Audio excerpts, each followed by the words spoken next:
Alright, hey, what's going on, guys? This is Mast, and today we're doing something a little bit different, tying into the recent video I made about Smite 2, its playtest, its current state, and changes that I would like to see made to it. I brought up in that video that I would love to see every god in Smite 2 get some form of a rework, whether it's very big or very small, just something to spice the character up, make them feel different going into Smite 2, which some of the gods have already received some pretty interesting ones, but the vast majority mostly feel pretty much the same as they do in Smite 1, and there's lots of room for improvement, I would argue, for a variety of them. So I went ahead, cooked up ideas, and basically wanted to put this out as an example of, if I can come up with this in 1 week, I'm sure Hi-Rez can cook at least as hard, especially over the course of months, and we could see some really cool changes that would make the character feel better to play, feel more fun to play, and then also just be more interesting all at the same time for every single god. So I'm going to be partially reading off this document and partially not reading off of this document. Might get a little bit mixed. It might get a little bit weird sometimes because basically I wrote some spots that are more condensed.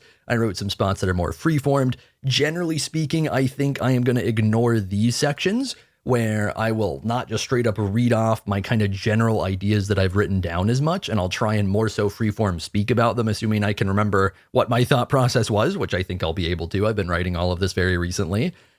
So I'm normally going to be reading these sections, which are very condensed, simple, and clean, and then probably ignoring these and kind of freeform talking about them based off of my thoughts. And because I'm just straight up going over this document, of course, feel free to pause. And of course, if you're not interested in the video, just don't watch it forehead. I know this is a very different video than normal, but I thought it'd be a cool idea to talk about this stuff with Smite 2 on the way. So every one of the changes that I've made in this document has been made with purpose, and it's not just me changing things for the sake of change. I think that every god in Smite has room to be improved upon and to become more interesting to play, even if it's by just a little bit.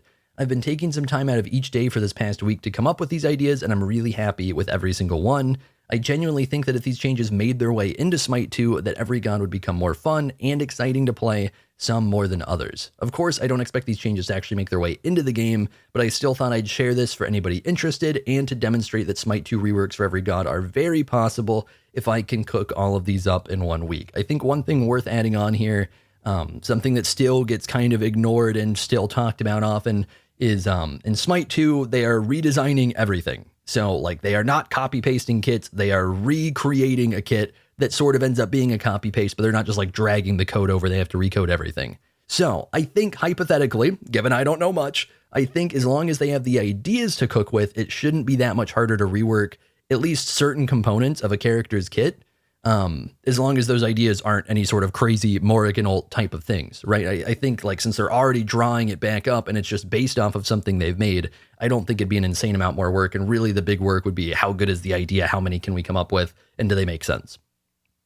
So Smite 2's strength and intelligence system is still new and foreign to most people, so I'm going to be using Smite 1 numbers for damage and scaling to represent these new kit ideas in the document. The numbers won't be perfectly balanced, of course. I think I did a pretty good job at making all these changes to be reasonably balanced and be more like what Hi-Rez would actually implement if this was a change coming into an update or something, not giving them crazy game-breaking numbers. And then also, if I'm buffing a character, typically retuning other parts of the kit so that they're not just inherently more OP is generally something that I try to do. And then also I've tried to mark down changes that Hi-Rez themselves has made when going through all of this. So anybody that's not familiar with the changes they've already made in Smite 2, hopefully that'll be clear. There's probably some spots that I missed where it might look like I'm saying this is new and Hi-Rez made this change or something like that. But I think for the most part, it'll be clear. It's like, this is a Hi-Rez change. And then if it doesn't say that, it'll be something that I'm like throwing out there that could be cool. So let's get into it. Let's dive in, starting with Athena. There's 16 total gods in Smite 2 at the moment. We're not going every god in Smite. That'd be insane. This video is probably already going to get really long.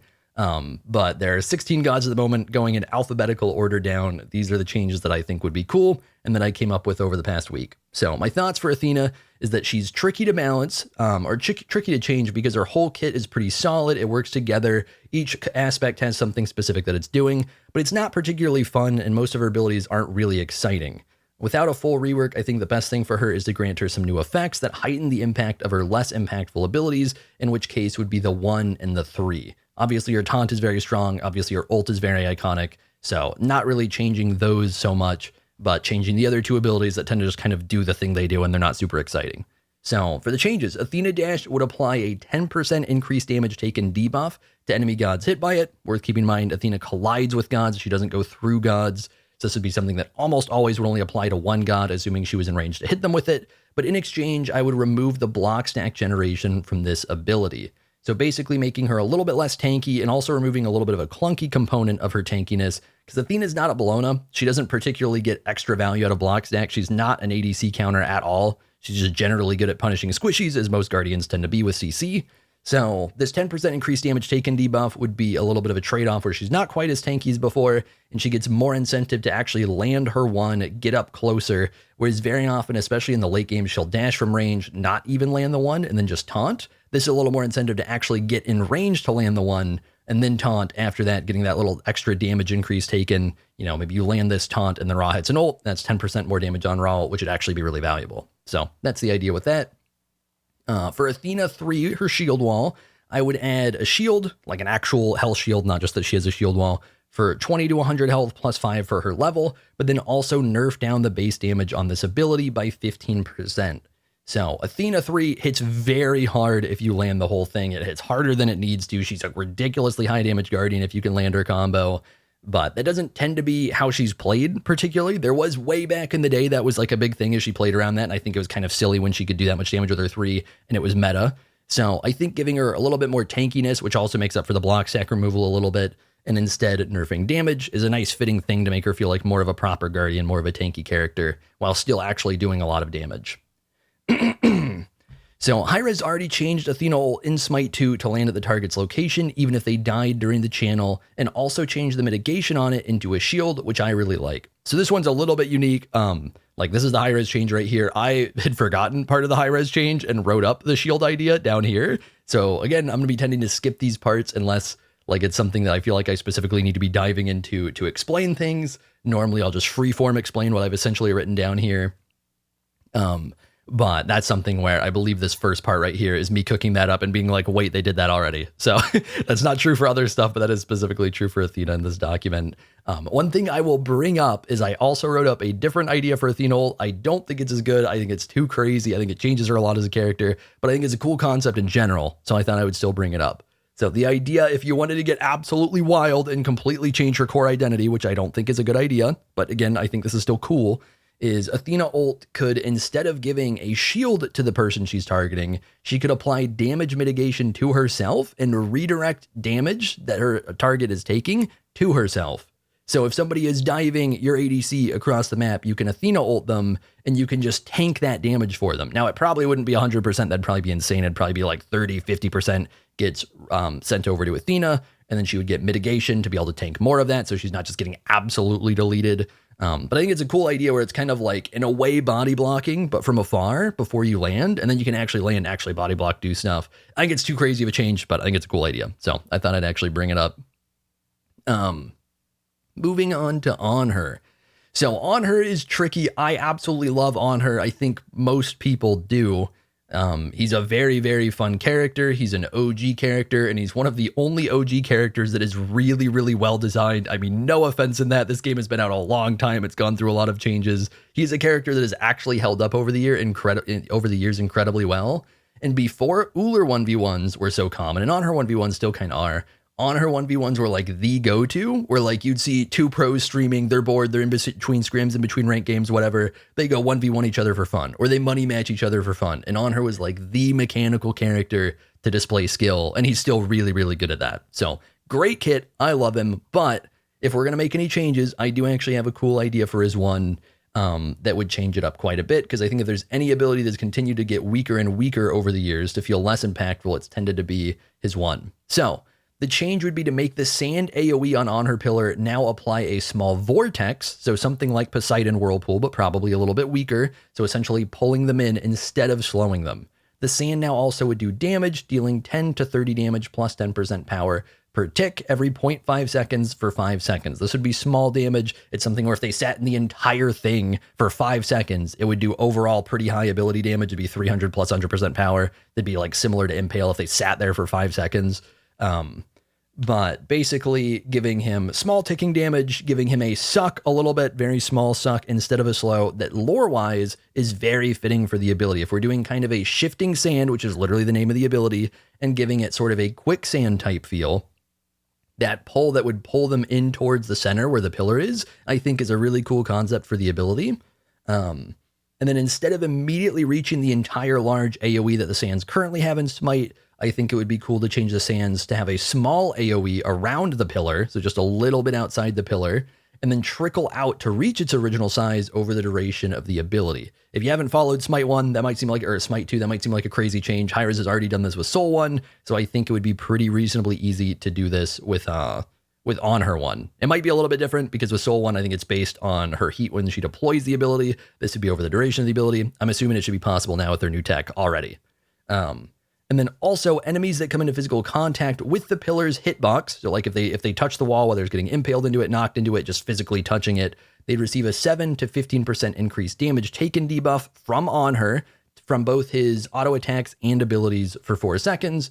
Currently in Smite 1, he gets a higher increase to his auto attacks to anybody in the sand, but not to his abilities, and it's just in a general AoE. So this kind of shifts it so that he's getting more incentive to land pillar stuns, land the pillar to begin with, and just play more around that really cool part of his kit, that really iconic part of his kit.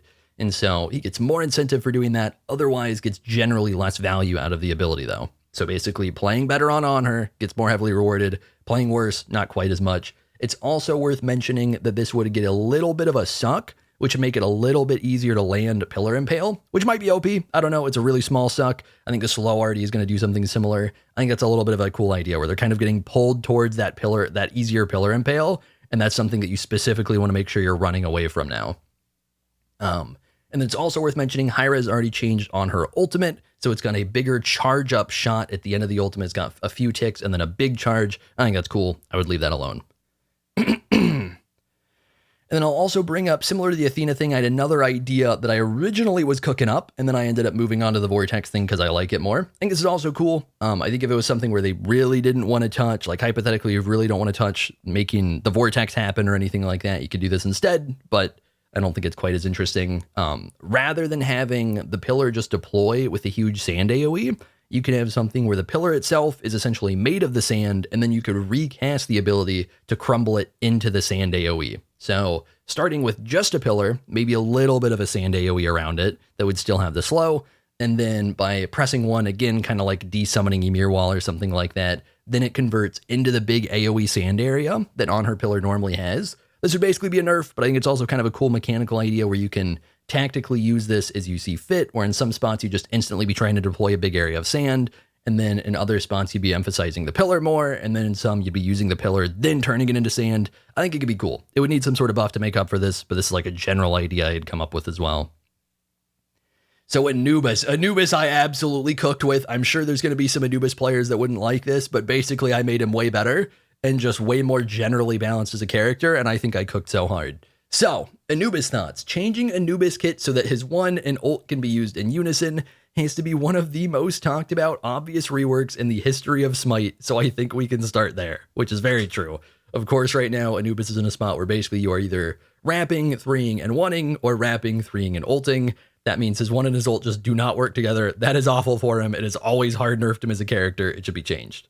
And then also I said Anubis has almost always been a pub stomp god that is very easy to punish without enough upside to make him worth playing, at least in competitive and high level ranked. I'm sure there are Anubis players out there that'll want to be like, you know, Anubis is good, and it's like that's fine if you want to play him, if you want to think that. But generally he's always been somebody where, because he doesn't get to use his 1 and ult at the same time, and because he just doesn't have mobility and he doesn't have CC outside of the wrap, and his damage isn't that much crazier than anybody else, he's normally just been basically bad.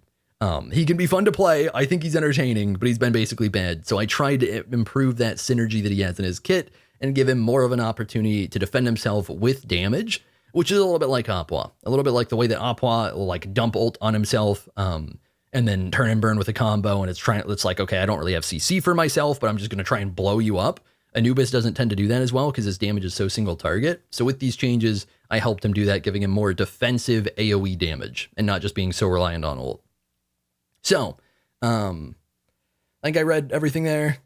I think I read everything there. So the actual changes, Hi-Rez already changes passive to grant him bonus lifesteal and protections based on percentage HP. I think it's a really good change. Basically, they gave him Bancroft and sort of a like opposite version of his old passive. So his old passive was he increased his healing from lifesteal and he shredded prots based on ticking damage. Very strong passive. In a way, Hi-Rez probably nerfed him by taking away this passive. However, I do think the passive they gave him makes a lot of sense, where they essentially gave him the Bancroft's passive of as you get low, you get more lifesteal. Totally fits Anubis. That's like the Anubis item of all time. Everybody always would build on him, right? And then also making him tankier as he gets lower, I think makes sense to fit with that. I'm fine with it. I'd keep it. But I would also rework his 1 entirely and combine it with his 3, which is where we start cooking. So the 1 would basically become his 3. The 3 would basically be a little bit like his 1. So the 1 would be grasping hands. The hands would come out of the ground. They would do damage every 0.5 seconds for 2 seconds. It wouldn't be channeled or anything. It'd be similar to his 3, where it deploys around him, kind of like an aura for 2 seconds. It would not deploy just on a certain spot on the ground that you then move away from. And it would deal 80 to 200 damage plus 60% power damage per tick. And then I also got a little crazy with this and gave it consecutive ticks deal only 30% damage, making this damage actually possible. So you get more upfront burst here. But then if you continue to land ticks over time, then it's still capable of going up to 150 to 380 plus 114% magical power, which might sound like a big number and sound very scary, but it's important to keep in mind this is the hitbox from his 3 being put around himself in an AoE. So very much like close melee range ability. It's like giving him a Thor spin. So on a very vulnerable mage, I think it's okay to hit these numbers. Anubis already had crazy numbers. This actually stands like pretty similar to stuff he already has. So I think it's fine. And then also getting a slow of 30% for 1 second. And the big thing being, when you give him this, it can be cast during his ultimate. So the way this would work is that when Anubis is ulting, if somebody is coming up melee, assassin, warrior, guardian, whatever it may be, and they're punishing him up close, which happens very regularly, normally the problem with Anubis ult is not, oh, I can't outtrade this major ADC at range. It's that they might be able to run away and I don't kill him. And then also I am just sitting here rooting myself, blasting, and then an assassin can just come one-shot me and they don't get that punish. They can just burst about as hard as I'm bursting and I probably just die, right? Is Anubis' big downside. Like, it's really sad how often you can be ulting and then somebody's like, okay, and then they outtrade you. Like, I did that recently in a Smite 2 video.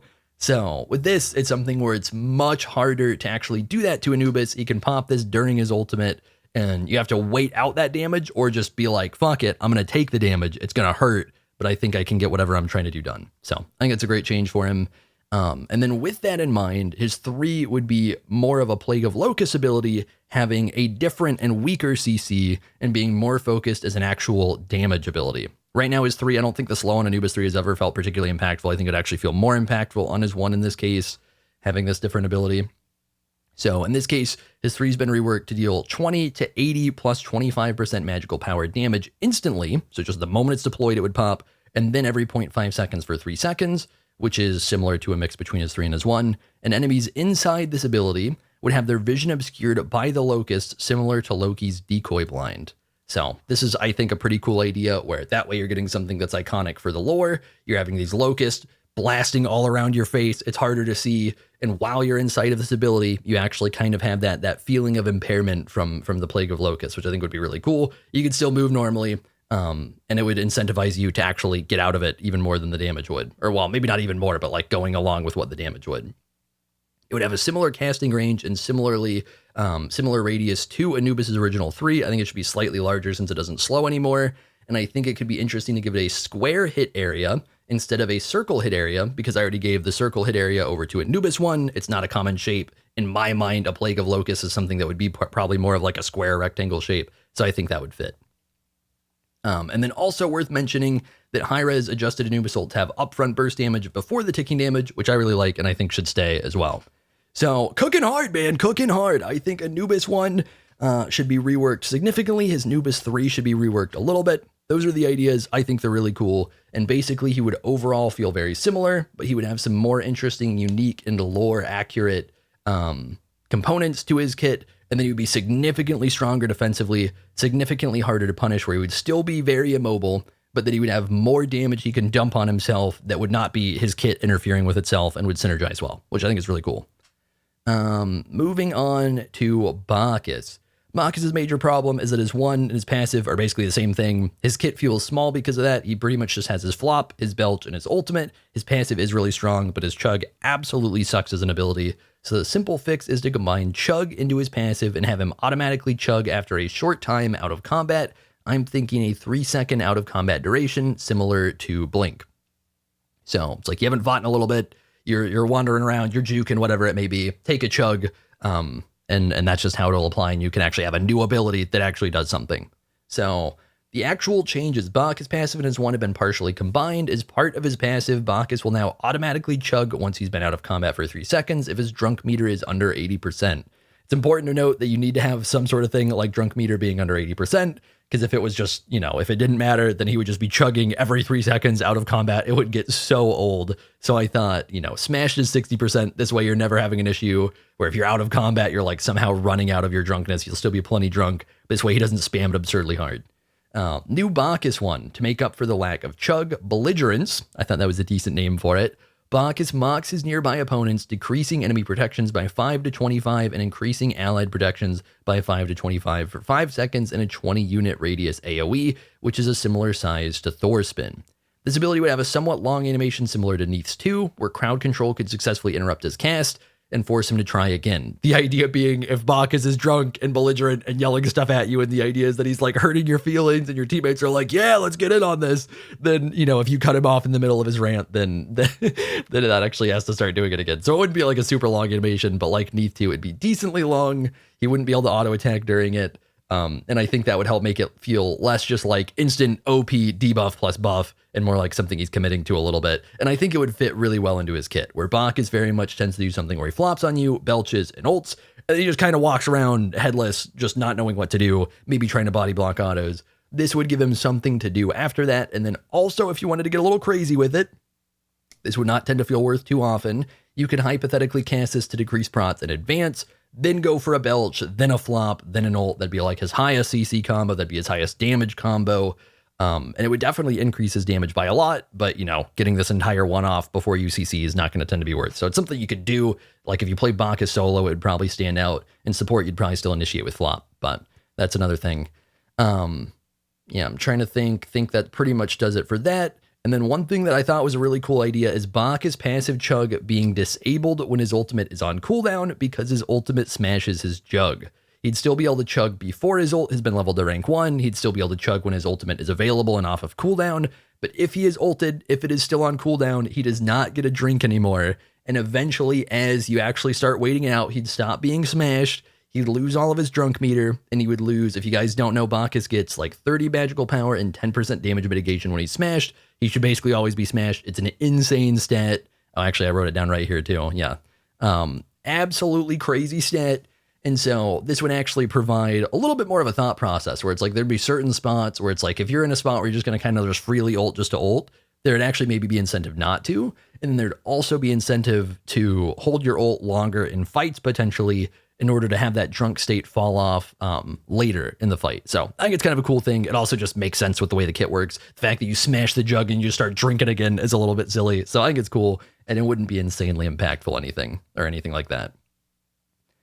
All right, Bellona. I got a little bit crazy with Bellona. People might not like it. It is worth keeping in mind that I am a Bellona lover, a Bellona ADC lover, and I just think this kind of fixes her kit because her kit's flawed, and I think it doesn't get talked about much. So Bellona is another tricky one because her kit has a decent variety to it, and each one of her abilities is a staple part of her playstyle. She has the dash to get in close and to get block stack. She has the bludgeon for damage and wave clear, and she has the 3 for disarm and sustain. Her ultimate is relatively simple, but it's satisfying, and it gives her a CC immune leap with damage and a stun and a AoE buff around it, so it does a lot of things very well. And in Smite 2, she's been reworked slightly so that her unique auto attack stances have been moved into her passive and their benefits have been adjusted. Hi-Rez has given her sword and shield prots, her hammer power, and her whip attack speed based off of her passive. So based off of how much she's been auto attacking and receiving auto attacks up to 5 stacks recently. This is all based off of the wiki. I haven't played her since the first playtest. It said the whip no longer offers healing. That could be wrong. It could just not be there. But either way, we'll get to that where I would be giving her whip healing. But yeah, there's a chance that like the whip actually gives healing and attack speed. The rest of these should be right. So I get why Hi-Rez is trying to integrate the stances into her passive, but I think this kind of scuffs the inherent stances that she has, and it makes it harder to balance them. Like if we wanted to have block stacks on the one and you integrate it into the passive, how would you even do that? Because maybe she already has 4 stacks of passive, and then she ones, and then like, are you just giving her 4 block stacks? No, that'd be OP. Does she get to generate block stacks? How would it generate after she's already charged her passive? Stuff like that. So I think it makes it tricky to balance. I think they're kind of, I get what they're going for here, but I think it's actually making the stuff clunkier. So I would end up changing this essentially back and then still accommodating some of the changes they're trying to go for. And I think that's mostly what I wrote here. I did also add, if they want to remove the flat protection gain from her Smite 1 passive, which is right now in Smite 1, she gains 4 of each prot per auto she lands / auto she receives up to 5 stacks. That passive's crazy, especially early game. You're just getting 20 prot. It's really, really strong. It falls off super hard late game because 20 prot early game matters a lot more than late. So removing that aspect, I think is totally fine. So Bellona stance passives, I would move back to their original abilities, keeping them separate from one another to make them easier to individually balance and to make them not dependent on the passive stacks. And I would rework her one significantly, converting it from a shield bash to a shield charge. And this is where I might have cooked too hard for a lot of people, but I think it makes a lot of sense to change up her kit and make her less of kind of a bursty assassin that we don't act like is a bursty assassin, but she is, and it's why Bellona ADC is a thing. This ability would be a long-range channel dash similar to Vamana one, very different from her current one. Her current one is an almost immediate short dash in front of her that then hits a cone. It's practically a teleport. It's very, very fast. And then her disarm is fast and her ult is fast, and it makes her kit play very fast. Her hammer already sucks late game. You don't cast it that much. So her kit play is crazy fast for a warrior, and this would slow it down a lot and change the identity of it a little bit. I'm also now realizing this looks weird. This is supposed to be percent. But yeah, the ability would do 90 to 250 damage, and plus 50% physical power, which I think is her exact, her current dash damage in Smite 1, and slow enemies by 20% for 1.5 seconds, which is again similar to Smite 1, I think a little bit nerfed. So longer, slower dash rather than instant little TP dash. And this makes way more sense for a warrior. And I think it's something that in general is a little bit underutilized in Smite to have dashes like this. I think it's kind of a cool thing to work with, and that as long as they're designed right, I think they've got a lot of potential. So while dashing, Bellona would block auto attacks in front of her, kind of like Nike 2, but much smaller, not like, oh my god, anything remotely coming near me is getting blocked, but basically blocking directly in front of her, so that if you're charging at somebody and they're autoing you, it'll just straight up get tanked. Kind of like Captain America running on them there was a shield, magically taking no damage because nobody knows how to aim for legs. Yes, I'm going back to that. I probably brought it up in a video before. And mitigating 15 to 35% damage in front of her as well, similar to Daji 2, but reverse. So if you guys know Daji 2, when you take damage from behind while casting it, it gets mitigated. This would do the same thing, but in front of her. It would not mitigate damage that like goes through and hits other people or anything like that. It would just be making her tankier from the front with the idea that she's charging with her shield in front of her. So enemy gods that she hits with this dash would generate a block stack, stacking up to 3 times, which she already does with her dash. Bellona would also receive her Smite 1 block stance autos, generating 1 block stack for every 3 successful autos like she does in Smite 1. However, a big thing that gets overlooked and that I would remove is that the 30% block damage reflect she gets, I would be completely taking away. This is crazy. It is basically when you have block stacks and you are in close range to somebody, if they auto you and it eats a block stack, they're eating Thorns damage for the damage they didn't do because it got blocked. Really, really strong, crazy reflect. I think it's OP. I already think her blocks are insane. Her disarm's already insane. She doesn't need to also reflect damage that you're not even dealing to her back at you. So I just completely cut it off. And then I would also give her bludgeon a 0.75 second tremble on the slam portion of the ability and give her hammer autos 15% physical pen. That might sound crazy. The reason for this, and 15% pen might be too much. I think it's kind of the amount you need to have to make it feel impactful. Her bludgeon autos suck in the mid to late game. They are basically just there for wave clear and early game poke around waves. So 15% pen early game doesn't do all that much. And then in the late game, it would give her some sort of incentive, or even in the mid game, to actually use bludgeon autos and give them an identity beyond just I am cleaving things. So that's the idea with that. And then the Tremble's not a very strong CC. Bellona bludgeon has been nerfed and damaged quite a bit over the years. I don't even remember who was really over the years. I think at one point they just like cut it pretty hard. So because of that, her bludgeon doesn't feel anywhere near as impactful as it used to. It's really started to get to a point. Part of it's also, I'm not going to dive into 9.5. Part of it is 9.5 stuff. It's just less bursty than it used to be because of base health, since it's such an early game ability. And so because that feels less impactful, I thought giving it a little bit of a tremble would give it some kind of hit impact type feel without being a very strong CC, which I think is cool. And I did some similar stuff in general with characters where it's like the idea of the CC is not that it's a very strong CC, it's that it makes the ability feel more impactful and more interesting to use and more satisfying to land, which I think is a good idea for the game. And then also I'd be keeping her whip auto healing like she has in Smite 1, but change it to heal every auto instead of once every 3 autos. It would not magically heal 3 times as much. This would be converted to heal essentially as much as it did before, but more consistently through every auto instead of once every 3. It would just feel better. It should straight up just be more satisfying that way. It should just be better. And then I wrote a lot of ideas down. You guys can dive into them if you want, but I'm just going to scroll on by and we'll get moving. This is taking way longer than I thought it would. This video is going to be crazy. I think it's going to take 2 hours. My God. I'm gonna drink a little bit real quick. I need to coffee up. All right. So I do not particularly play Cern because I think he's boring. However, I think he's mostly boring because he essentially has 3 abilities, his 2, his 3, and his ult, and his stance switch, his 1 is just kind of, it's just there. So I think the obvious change for Cern is that he needs a proper one, similar to what I did for Bacchus. His other abilities, including his passive, are already pretty unique. They already do their own thing. I don't think they really need to be touched. They're already like very iconic, and it's just disappointing he basically doesn't have one. So, not that his 1 is bad, but just you don't really think about it that much.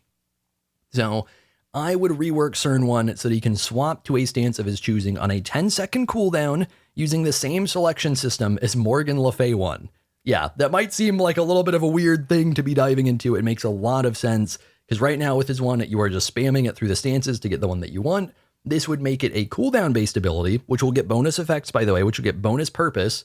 But then to switch, you would not have to go through stance by stance by stance. You would hit one, and then you would choose one of these stances available. You would not be able to go back into the stance you're currently in. You couldn't go like spring stance back into spring stance and then like get bonus benefits. You would just stay in spring stance. So instead, it would only let you switch to one of the 3 other ones you are not currently in. So if you're in spring, you'd be able to choose between summer, autumn, and fall. I think the best way to do it would probably be like Morgan Le Fay 1, you press 1 and you see all 4 options, but whichever stance you're currently in would be like grayed out. You can't choose that one. And then spring would always be 1, summer would always be 2, autumn would always be 3, and winter would always be 4. To make it more consistent, you don't have to remember, oh shit, I'm in this stance. That means autumn's in this number. It would just always stay the same. And you just pick whatever you wanted. So I think that's a great way to change his passive. And with that in mind, it would now set him up to get an active effect when he swaps into a new stance. Of course, before it had no cooldown, he could spam it all the time. If he somehow got an active effect, it would just be mash 1 on Cern Simulator, perma heal, perma do more damage, all sorts of crazy things. Wouldn't work. So along with the benefits that he already gets on his autos, he would still keep those for whatever stance he's in. I would also add an active effect when he swaps into a new stance. So if he swapped into spring, he'd get 20 to 100 healing plus 30% of his power, just a self-heal, not an AoE or anything. Hypothetically, could make it an AoE. I think that'd be a little bit of a dangerous game, giving a hunter a heal. We already have Cupid. That's already something that's gotten tricky to balance in the past, even though Cupid is really not that crazy of a heal, like at least in terms of AoE, since it's a bunch of little single target heals. So probably just a self-heal. Summer would be a 10 to 50% attack speed buff for only 3 seconds, short burst of attack speed, crazy DPS, super fitting. Or, it's summer, it's hot, he's speeding himself up, and that also fits very, very well with the bonus damage he gets in his summer stance. This might need to get nerfed. 50% is really high, but it is only 3 seconds. So in my head, I compared it to stuff like Art 2, EZA 1, and was thinking, okay, let's do that, but nerfed, so it's lower duration and lower attack speed. Realistically, probably would need to get nerfed even more. This would probably need to be like 40 or 30% at max rank, because Cern already has a lot of other burst damage. For Autumn, 5 to 9% damage reduction for 4 seconds, applied in a 20-unit radius AoE around him. So he already has Prot Shred. This would be, instead of just making them squishier, he would also make them do less damage in a small area around him. So a little bit more of a kind of support style AoE that would also help him in a 1v1. So I think that's super fitting for Autumn. Autumn already kind of was the more support style stance before, so that stays true. And then also Winter. Winter, I tried to cook up something other than a slow, and basically couldn't think of anything that wouldn't be broken. If you gave him like a stun or something, some sort of freeze, that'd just be insane. So with Winter, I went ahead and gave it a little bit of burst damage, which is similar number to the Spring, 20 to 100 plus 30% damage around him, and then a 10 to 20% slow for 2 seconds and a 20-unit radius AoE. So the idea with that is that, for one thing, if you are not trying to auto-attack, if you don't want to be slowing yourself by auto-attacking, you could instantly switch to winter stance, give yourself a little bit of self-peel, and then also do a little bit of bonus damage. And that would be the versatility of that active part of the ability, where it's like if you're on the run, boom, a little bit of a slow, you get a little more distance. And then as that slow is wearing off, you could also even potentially turn around, use those new slow autos you just swapped into, and as you have a little bit of distance, continue to slow them and start using that extra space for yourself. So I think it's a good fitting idea for winter. I think all of these make sense with their stances. It would make Cern way more interesting to play. And then again, worth keeping in mind, you can't just spam any one of these because you'd be in that stance already. So if you wanted to hypothetically somehow spam, it would only be swapping to another and then swapping back and maybe swapping back and forth regularly between two stances. But I don't think that'd end up getting OP. Like the heal from spring, you'd only get once every 20 seconds and it's not that crazy. So I think that'd be balanced. And I think that's mostly it. I did bring up that I would keep the cripple on his 2, which I believe is not in Smite 2 yet. I don't remember that being in the last playtest I played Cern. I'm pretty sure people were jumping out of my brambles, my like actual burst part of the bramble that I was playing with Cern in the last playtest. So I'm assuming Hi-Rez just simply hasn't implemented it yet because they did that late with Loki. If not, then I would definitely include that. I think it's really important for his 2. Moving on to Chaac. Chaac was a fun one. Chaac I didn't get all that crazy with. I changed things a bit, but really I just tried to make him more fun to play is basically what it came down to.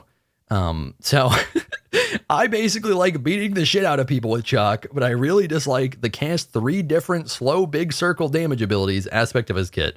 That might read a little bit weird. Basically what I'm saying is 1, you are just launching a big circle that takes forever to land at somebody and hoping it hits.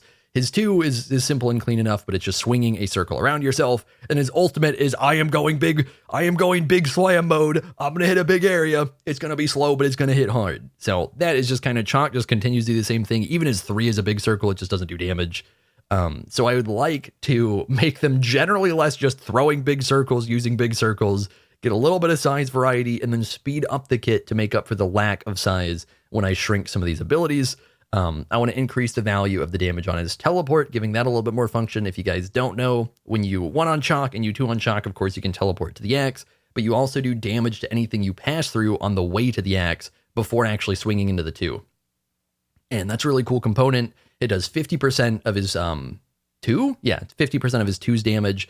And because it's just the hitbox of Chaac going through the hitbox of whatever, it's pretty hard to land for the most part.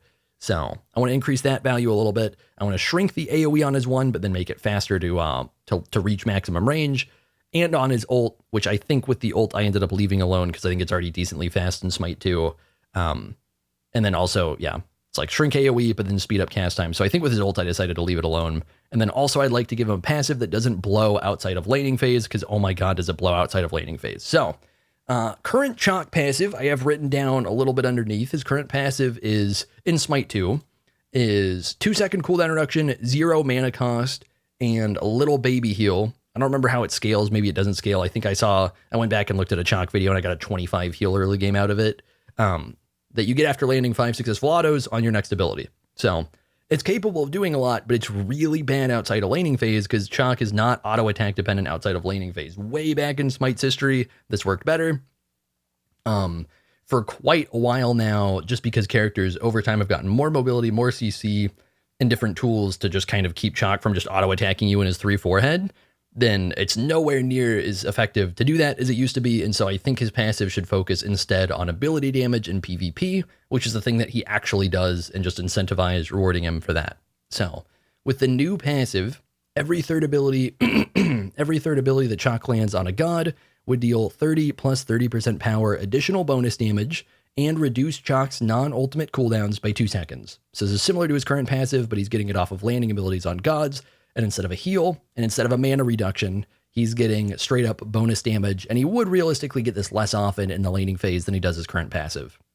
For Chaac's 1 radius, I would decrease the radius by 5 units from 20 units to 15 units, which is a pretty decent shrink, but then also make the ability travel about 50% faster. Right now, Chaac 1, in Smite 1 and in Smite 2, if you throw at maximum range, and you just have your move speed from leveling up to 7, and you just run after it, you will almost reach it by the time that it lands. Like if you won and instantly TP to it while running after it, you get like a 5 to 10 unit little blink forward. It is so tiny. So I'd like to speed it up to make it more reliable, feel faster, not have to wait forever for it to land, but then in exchange, not make it just inherently OP and make it not as big of an AoE.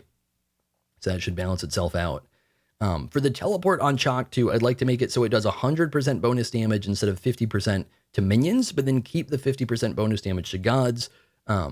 Basically, I think the bonus damage to gods is already fine. I think making it 100% would be OP, but I like the idea of making the teleport valuable for wave clear, and that would fit more with making Chaac 1 a smaller ability. If you're making Chaac 1 smaller so that it doesn't inherently reach the entire wave, what you could actually do is you could make it so you're wanting near the archers, whether you're hitting them or not, to poke the enemy god who's going to be tending to play back around archers very often, and then teleporting to it and using the teleport damage of Chaac to deal damage to the front creeps, and then the teleport plus the actual swing could do damage to the archers. You can also vice versa that if they're playing in the wave, you could do the same thing into the wave where you're hitting the melee minions more rather than the archers. But I think that's a really cool idea where you're buffing the teleport aspect for clear, but you're not making it OP at all for PvP. It's staying the same. And then also worth noting, Hi-Rez nerfed / rebalanced the protections on Chaac 2, which were crazy in Smite 1. They give him 100 prot in Smite 1 at the moment, just the moment he maxes the ability. In Smite 2, it goes up to something like 55 prot, and then also scales off of int just a little bit, so that if you're going int on Chaac, it'll get higher as the game goes on and you're getting more int items done. So that's a good change. They should keep that. That's the only reason I would not nerf this, is they've already done it. Chaac 3, I would no longer have apply a 10% damage reduction to enemies afflicted by it, which I don't remember when they added this. I think it was a couple years ago. It's just stat bloat. It's unnecessary. But I would add something that I think is cool, which is to increase the damage of his 1 and ult by 10% inside of the 3. Normally on Chaac, you are 1ing and then 3ing, or just 3ing for heal separate from your abilities. You're not that much engaging with the 3 and then popping abilities. And when you do, it's normally like a 3 into an ult, but still you don't tend to do that because the ult should already reach if they're in the 3, so you just ult. So this is basically an incentive to spend a little bit more time casting, getting the 3 animation off, maybe even using it at full HP when you don't need the heal yet, in order to buff the damage of your 1 and your ult. Your 1 normally you'd be casting from longer range. That incentivizes using it more at mid-range, but for a little bit more extra damage. And the ult would just hit harder if you're getting that little bit extra closer distance as well. So I think it's a cool change for it. It wouldn't be insane. It's just 10%. And it would change up the way his kit plays a little bit if you're going for that. So if Chaac ults while, this is a little crazy here. I'm cooking here. If Chaac ults while his 1 is still in the air, while the axe is on its way to land, he teleports to the location of the 1 and then ults. However, if he teleports this way, the 1 does not land and you do not get any damage from the 1 where it would have landed or anything like that. And then it's also worth noting that Chaac ult silence got nerfed by Hi-Rez from 3 seconds to 2 seconds in Smite 2, which is a good change because 3 seconds is stupid. It's a crazy CC. It didn't need to be that long.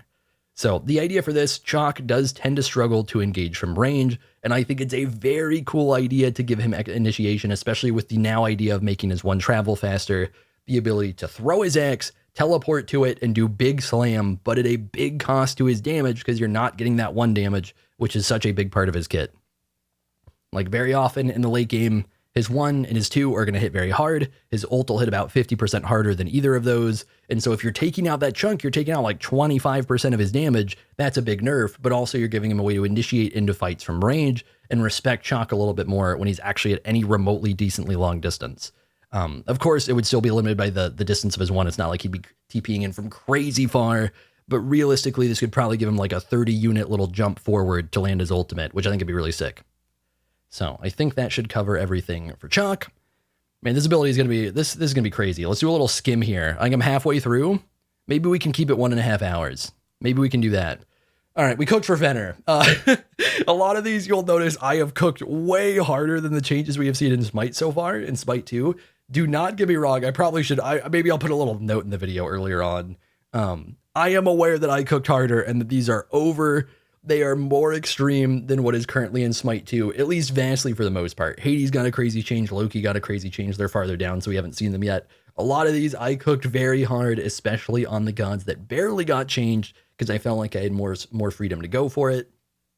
I would not expect changes like these to actually be made. They're just the changes that I came up with, and I think they're all actually good and interesting. So yeah, I'll go ahead and add that in here.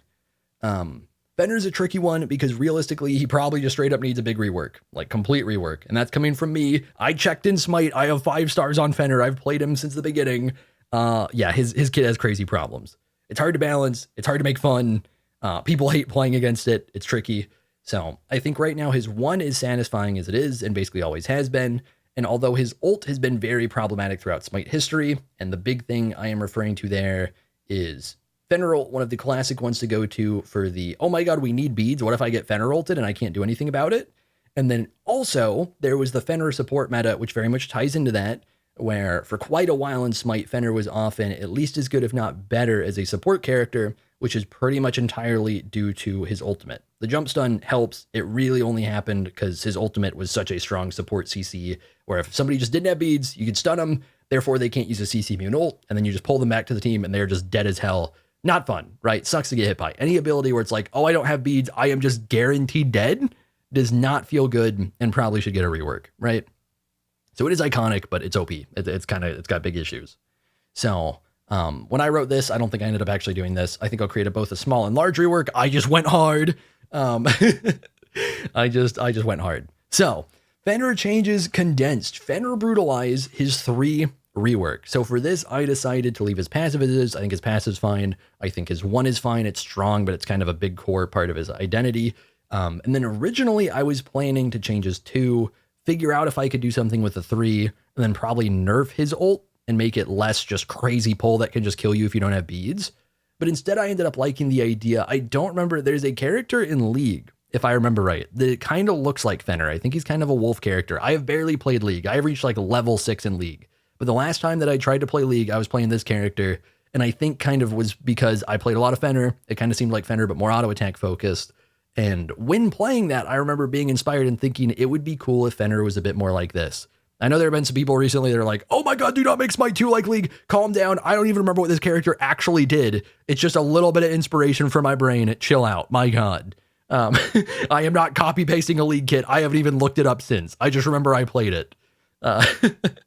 So the idea here that I had was to leave his 2 the same and make the kit more valuable around it and give his kit more actual auto attack functionality and make him less of a bruiser, less of a warrior type assassin, and more of a true mobile bursty assassin. So for Brutalize, I took away the entire auto lock component of Brutalize because it's maybe even more problematic than its ult. For this, we're going to kind of talk about quite a bit of the stuff that I have down here. I probably won't actually be reading it, but it'll be stuff that I've written down here. And honestly, maybe I'll just actually put it on. There's a lot of writing, boys. If people want to read, there is all of this before we talk about the actual kit. Because I'll go into the ideas here and why it actually makes sense. So Brutalize is so punishing to a lot of characters. If you are a Zeus, if you are an Apua, if you are a Hebo, yes, this is mostly mages, but there are hunters it applies to too. If you were Cern before he got a cripple on his 2, a lot of the time if you're ganking Cern, he's already used the cripple, so it doesn't matter. There's so many characters in Smite where you brutalize on them and they just get shit on, and there's no skill, and that's again, 5-star Fenrir player here. I gotta say this, it's okay. There is no skill. I am completely aware of it. It's dumb. It doesn't feel particularly satisfying to do as the Fenrir. It feels terrible to get hit by when you're against the Fenrir. And there are gods that can counter it, that have CCs, that have mobility to get out of it, whether it's break it with a crowd control or jump away or whatever. But if you don't have that, then it's just, okay, just get shit on, they have Fenrir. And while it's good to have counter picks, it's just such a hard, boring, mindless counter that it's crazy. And one thing I specifically wrote here that a lot of people don't know about because this is before I had the channel, I have legitimately run Fenrir mid, which I think we've done on the channel, and Fenrir solo, which mostly when I did this as a big thing was back before the channel, as a direct counter to Hebo in different metas because he automatically destroys Hebo, and there's nothing that Hebo gets to do about it other than sit in tower 24/7 and hope that Fenrir doesn't just kill him anyways in that tower. Yeah, back before towers got crazy, there was still even stuff where it's like, okay, Hebo's missing farm, but he's just straight up not leaving tower. He's getting no money. And then still that one moment where he's just like only 10 feet into tower. Nah, I'm jumping on you and one-shotting you anyways. Ridiculous hard counter. And Fenrir also does that with some other picks as well. But for Hebo, it kind of feels the most iconic because Hebo generally was a strong early game character and just simply could not CC Fenrir off because Fenrir has knockback immune on his 3. So he can't 3 him off, and he chases Hebo, and it makes it hard to actually Hebo ult away but still land the damage of it on Fenrir. Insane counter. And then again, lots of other characters with no CC, no mobility, or at least no jump mobility / teleport mobility. Just like if Fenrir 3s you, it just sucks. So I wanted to change that. And the idea I came up with was to split his Brutalize into multiple casts similar to Achilles 3 or Lancelot 1. Each cast would be equivalent to the first tick of his OG Brutalize. Brutalize has 4 ticks. This would do a quarter of the total damage per cast. but also give him the fast jump / teleport of his OG Brutalize. It would have a little bit less distance on it. It wouldn't be quite as strong, but it'd be more of a mobility focused ability that he could then recast, assuming he landed it, but have less overall damage and be more helpful at setting him up to stay in auto attack range and continue to fight, and less be focused on, I have pressed 3 and you are now going to be dying. So for this, each time he successfully lands the ability, this could be on minions or on a god, he could then cast it again for 2 seconds, again similar to Achilles 3 or Lance 1, but up to 3 total casts, not up to 2 casts like them, giving him more potential kind of bouncing around little jump type things. It's worth keeping in mind Fenrir 3 is much shorter than a normal jump, and I would be nerfing that distance a little more still. And then each cast would deal 30 to 130. This is a little bit weird. I brought up his Smite 2 numbers for this because Hi-Rez made another change to him that I included because I think it's more fitting now. This is a little bit different than his current Smite 1 damage, but just don't really bother thinking about it that much. But each cast would deal this plus 40% power or 65% at full runes, just like Smite 1 / Smite 2, and then also be able to crit and also be able to apply item effects. So kin size, stuff like that would also apply on this. That's a Smite 2 change that Hi-Rez made. And I said here, this might look a little bit weird because this is exactly the Smite 2 damage brought over, whereas normally we're looking at what would be Smite 1 damage. And I think the Smite 2 damage was relevant just because Hi-Rez added themselves the crit and apply item effects to Smite 2 and to this damage. So I'm exactly copying this over, but you'd be at maximum getting 3 total ticks of Brutalize instead of 4. And it wouldn't just be all automatically very rapidly hitting you. Instead, you'd have these little bursts that should be overall slower, but also higher mobility for Fenrir to work with and to focus more on actually giving him like auto attack potential and stick potential that feels less just absolutely miserable.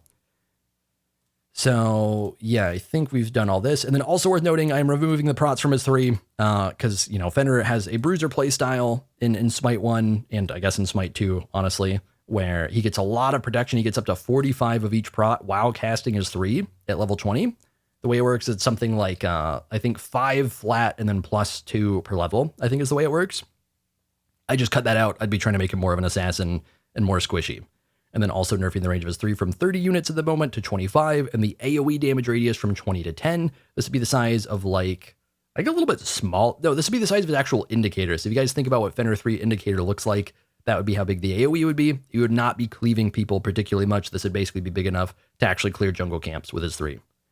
And then also, yes, there's an also, Fenrir straight up changing it. Well, not really straight up changing it, reworking it a bit to make it less flawed in terms of I have picked you up, moved you up over here, and now you're just going to die, and make it more of a unique bursty CC ability that is not as easy to follow up with, and that also punishes Fenrir more for channeling it. I think it's really cool.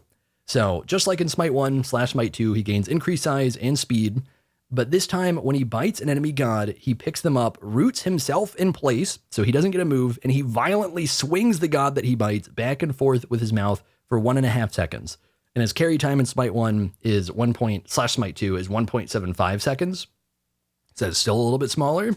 And the idea with this is that for one thing, he's rooted in place, so he can't pull you back to your team. Plus, because he's rooted in place, he's more likely to be out of position and punishing himself.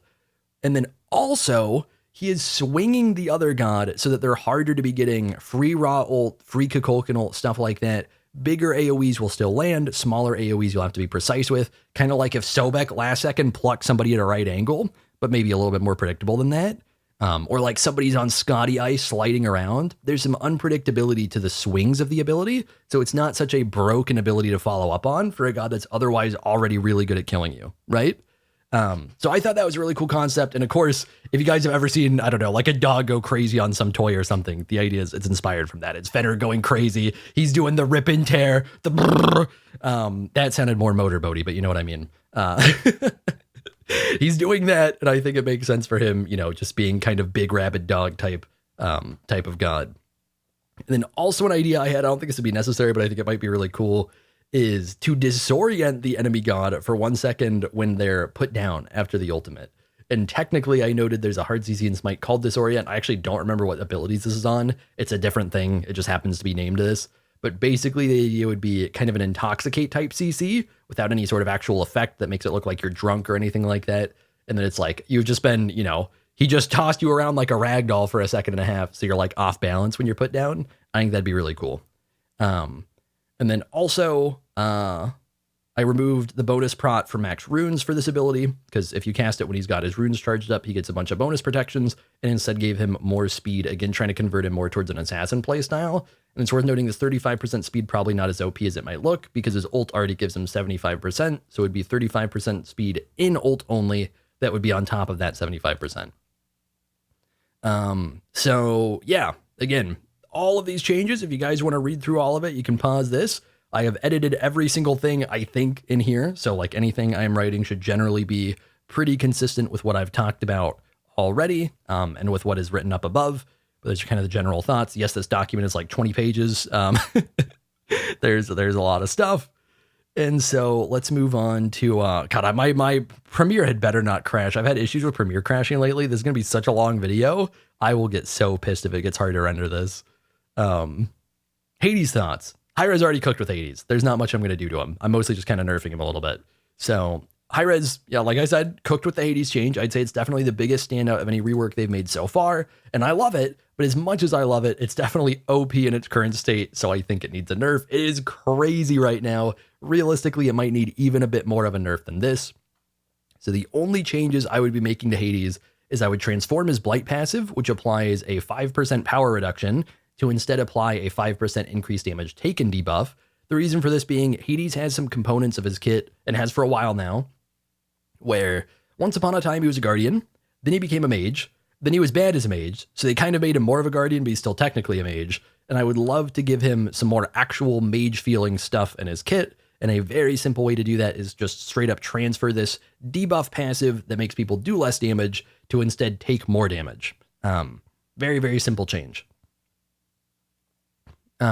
And then for his actual new abilities on Ultimate, for anybody out of the loop, the way this works is Hi-Rez made Hades now get a free cast of his jump, his 2, or his 3 while he's channeling his ult, and it will go off at the same time. So yes, he can ult you, you can beads, walk out of his ult, and then he can jump and bring the ult to you while doing jump damage, and then put you back in the ult. So insane, so broken on a variety of characters. So while I love the concept, it is too much. And so my simple nerf idea is to just nerf basically every component of that by 33%. So his ult would still do the same damage, have the same duration. But if you're using a bonus jump 2, 3, whatever it would be, it would get nerfed by 33% distance on the jump and also 33% damage on that jump as well. The 2 would have 33% less CC duration, and the 3 would give you 33% less damage on it and 33% less healing received from it. Realistically, this should probably be a 50% nerf flat, but I thought I'd keep it a little smaller so it seems less lame, but probably should be 50% across the board. It would still make it a very, very strong change for Hades, still very fun, but more counterable and less just like, oh, I have been Hades ulted and I cannot possibly escape because his jump is insane, which is really the main reason this is so crazy for Hades. The other parts aren't that OP. And honestly, you could maybe just do a simple change of like, okay, Hades can only jump half as far in this, and that might be all that needs to be done, in all fairness. I do think at the moment Hades 1 hits hard enough that there's almost no reason to use the 3 over the 1. Other than just if they're not going to be escaping, use the 3 instead of the 1. But if they're running at all, you tend to just want to 1 after them so that they're getting more in the center of the AoE. So I think that pretty much sums that up. And then this is a similar thing. Hi-Rez already cooked with Kukulkan. This one's a little bit different because like nobody's talking about it because they kind of messed it up a little bit. Both, I think, as a concept for the ability, they made it a little bit weird. And then also just generally, it's genuinely been buggy. So Kukulkan has received a really cool rework to his 2 in Smite 2, but it's mostly gone overlooked because it's buggy. What I mean by this, and it might be partially fixed in the playtest, I don't think I played him in the second playtest, but I did play him in the first, is that you could throw your tornado on the ground, 2 in it, and then not get this bonus effect that you're supposed to get out of 2ing in the tornado, but then also randomly get it just like in fountain at some point when you haven't recently thrown a tornado. It got really, really funky. It would not work in times where it should work. It would randomly pop off when it absolutely should not. So very, very funky. I think it made Kukulkan less fun to play in the playtest for sure. But again, might have gotten fixed in the second. I didn't really see him in the second. I didn't play him in the second. So I would like to change the dash that they gave him to make it, in my mind, make more sense and be more exciting as an impactful ability that will actually help Kukulkan more than it currently does with what they gave him. So they gave him a crazy dash. The issue with this dash is that it doesn't really fit with the way you play Kukulkan. So they gave it a bonus condition so he still has a slither like normal on his 2, but if you cast slither while your tornado's on the ground and you're inside of it, then instead of doing the normal slither thing, you dash through enemies, deal this much damage. This is the Smite 2 numbers, but it would be similar in Smite 1. 85% int plus power, crazy damage. Like this is going to hit like as hard as his 1. And also apply a 20 to 40% slow for 3 seconds for anybody you pass through. Goes through wave, goes through gods. Long range. It's like Agni Dash range. I think it's a little bit slower than Agni Dash. Crazy dash. The funny thing is it hasn't stood out that much because if you are dashing through enemies on Kukulkan, that's not his thing. It's not what he's good at. And then even if you do something where it's not that you're dashing into them, it's that you're doing a little circle around and dashing through them on your way towards tower, your way towards your team. For somebody like Agni, that can work because you have the stun appeal for yourself and then you can just dump bombs. But Kukulkan is less reliable than Agni bombs to dump on himself. And then also he has no other CC. So he can't stun you when you like chase after him or whatever. So basically, while this dash is crazy, it just didn't quite work. So I wanted to change it to do something that fits a little better for him and they can play around a little more. So I wanted to make it stop on the first god hit, knock them back a short distance. I was thinking 20 units and stun them for 0.5 seconds, which is a very short stun. And basically this would be similar to Kukulkan's Rage 3, where he drags you and then stuns you, but it'd be more of a knockback, not as much of a drag. I mean, it just wouldn't be a drag because he would just stop on collision, but it'd be a knockback kind of like that. And then also a short stun after that. I guess actually a better example, I don't really need to change this. Similar, I can't type right now, to Herc 1, but weaker. Much better example. I don't know why I didn't think of that one. Yeah, much weaker Herc 1 basically, where you're kind of battering ram / turning yourself into a little dragon bullet and blasting a god / maybe through minions. Knocking them off a little bit for a little bit of self-peel and getting a very short stun that you could then one off of, ult off of. It would not be anywhere near long enough that you just guaranteed hit ult, but it would keep them there a little bit longer to make it easier to land ult. And that was the idea with Kukulkan, and I think it's really, really cool. Another note that I want to make for Kukulkan that is very small, it's not really a rework, and it's something we've had before, and I don't remember if it got taken off because it was OP or what the deal was, but Kukulkan Tornado, through like at least 90% of Smite history, has felt like it needed to apply damage a little bit faster. I don't even play Kukulkan, and the main reason why is because I hate it so much when I basically land the 3, but it just doesn't do damage. So I'm sure any Kukulkan player ever is going to agree with this, where it's like, oh my god, yes, please, when I put the 3 on their face, tick just a little bit sooner, and then if needed, if it's really going to be so OP, make it a little bit smaller, but make it tick consistently, so you can actually just land Kukulkan Tornado like reasonably often when there's no CC. Or when you're not just knowing they're going to have to move somewhere. It's crazy how much of a pain it is to hit this ability sometimes. So just a little bit faster would be nice. That's not really a rework. That's just like a tiny little balance adjustment for him. So let's move on to Loki. Loki they cooked with. There's a lot of cooking here in the middle. Loki is another guy that received a cool rework, so I don't think I need to do that much with him, but I would like to retune his 1 and his 2, because his 1 is straight up OP now in Smite with the rework they gave him in Smite 2. And then his 2 still generally feels bad as an ability and doesn't really work for anything other than like PvP poke. So the changes. Hi-Rez added a passive to Loki 1 that resets the ability cooldown when Loki kills a god. I would reduce the movement speed on Loki Invis from 35% to 25%, which is a big nerf, and reduce the Invis duration from 4 seconds to 3 seconds, which is also a big nerf. Loki mains are crying and screaming. However, before I even explain things, I would also add the minion taunt back to Loki too. That's right, Loki solo players, calm down. I am giving you the buff of your dreams.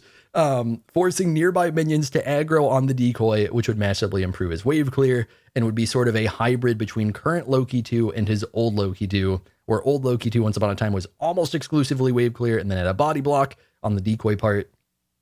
This new Loki 2 actually has an impact on PvP beyond the body block, but it doesn't really do much for clearing minions, especially in waves. It's okay in the jungle.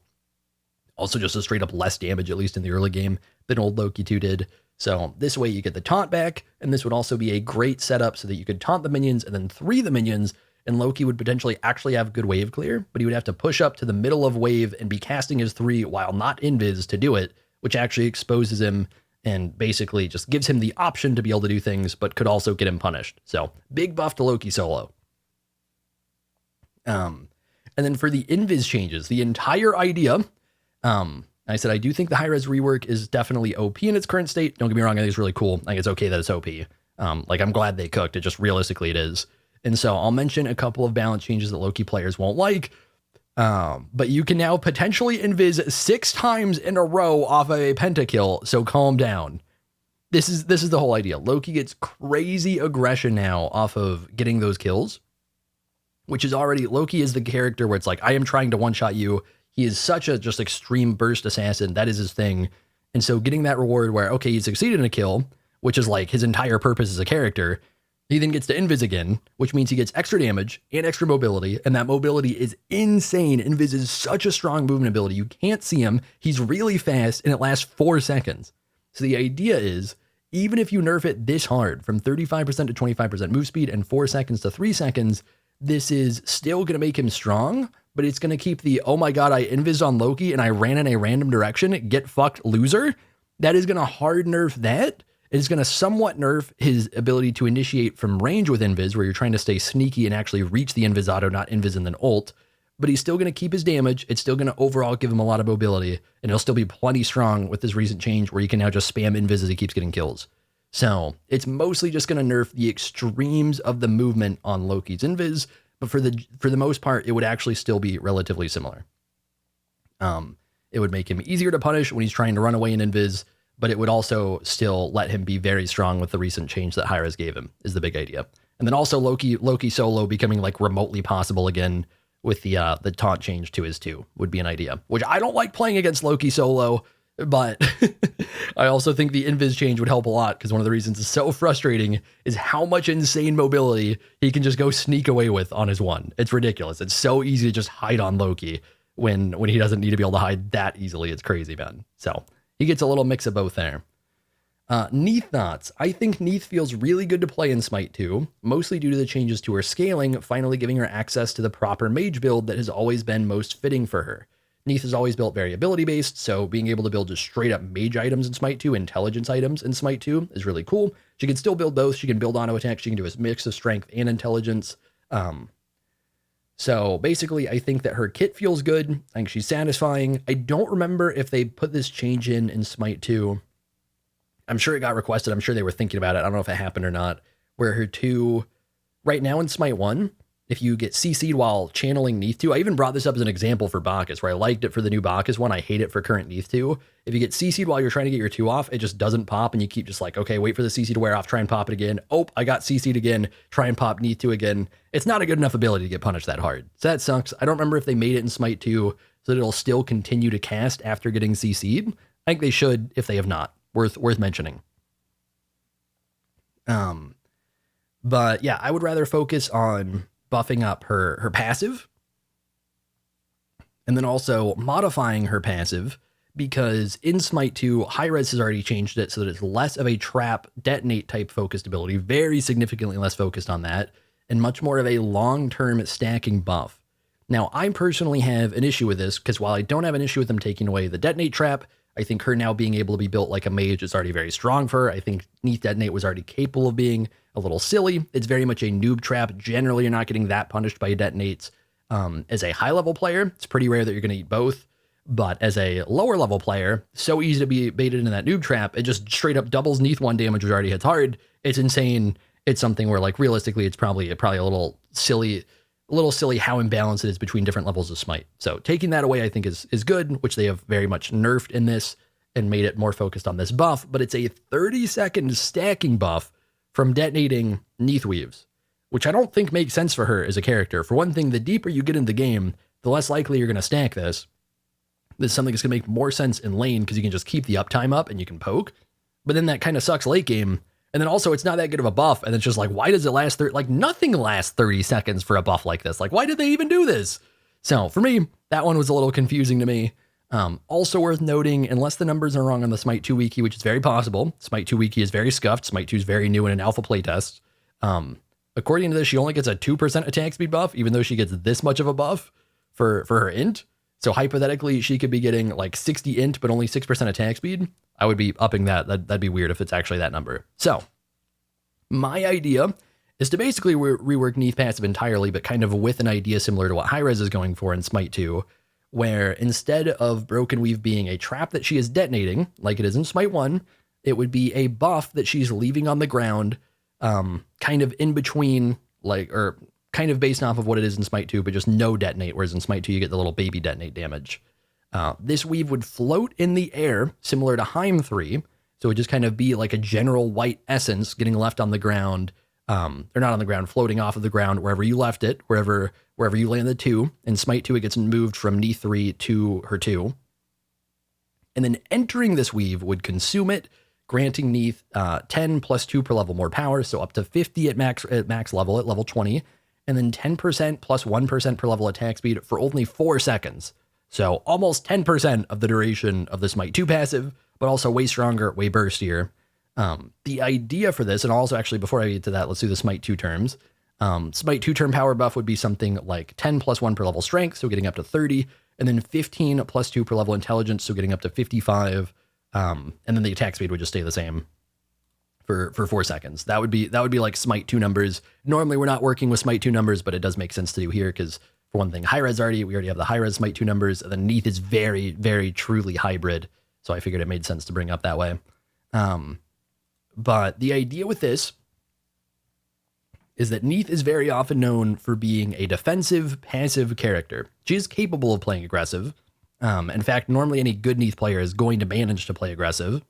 But basically, when you're playing Neith, you are not very often running up into people. You are often just trading at distance with people.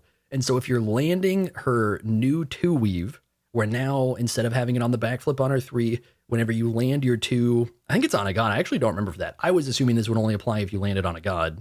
I don't know how much it matters though. Is that if you are landing your 2, in the center of that 2, it would generate the weave, which is normally going to be at range, pushing towards enemy tower into an enemy team. And if you actually do make the aggressive play to go try and pick that up, for one thing, it's obvious where it is. They can expect you to run to it, try and punish you for running to it. But then you're also putting yourself potentially out of position to go consume it, but you're getting this big power / attack speed buff to give you more burst damage for a short time and actually make an aggressive play on Neith, which you could then probably backflip away from to get more to safety. I think that would be really cool for her playstyle. I think it would absolutely fit into the kit, and give her a little more room instead of just being the kind of poking through wave, fighting from range character that all of a sudden she can get that, oh shit, she's getting up close and personal and getting strong temporary benefit that then she could think about and her enemy could think about and gives her more depth as a character, while still giving her access to safety if she just wants to play safe, but then she doesn't particularly get to use this new passive as well if she's just playing safe. That was the whole idea. And then if you entered a second weave, you wouldn't get 2 stacks. That would be insane. It would just refresh the duration. And then she'd only have up to 3 weaves in the world at a time. And I think that basically, yeah, this was just a little note. Like I said, Hi-Rez moved it to cast in the center of her 2 instead of from the backflip on her 3, which I really like. And I think that fits her well. So no detonate, just a self buff. I think that'd be a very cool change for Neith as a character. And I think we can just move on. I think that pretty much sums it up. So Odin. Odin is a tricky one. You guys might have seen me do the recent Smite 2 Odin video. I played him in the second alpha playtest, and in both Smite 1 and Smite 2, where he's basically just stayed the same in Smite 2, I am not a fan of his design, and I never have been. Odin, in my mind, at any point pre-rework, and by pre-rework I mean Smite 1 he got a rework, but he mostly stayed kind of relatively similar as a character. I've always felt like his kit just generally feels bland. Almost every ability feels very generic. It doesn't do all that many things. Yes, Cage is strong. That is basically it. I guess his 3 nowadays does a lot of things, but I don't think it's particularly fun to play with. So I did have a lot of fun in the recent Smite 2 video with him, but it's not because, oh my god, Odin's so fun. It's because spamming Bird Bomb super hard with a literally bug cooldown item makes Monkey Brain feel good.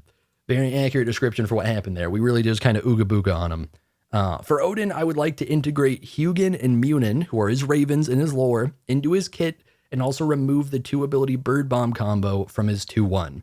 Gods like Odin and Nox have a problem where they feel too dependent on using their 2-1 combo. They both literally, for both of them, it's literally the 2 and the 1. In unison, which tends to make those 2 abilities feel like 1 ability and makes the kit feel more shallow. For Odin, you're 2ing, you're 1ing, that is your burst, then you 3, then you ult, and then you're just like auto-attacking, running around in circles, doing whatever. For Nox, you're 2ing and then 1ing, and that's your main thing, and then you have a dash if you need it, and you can ult from range if you need it.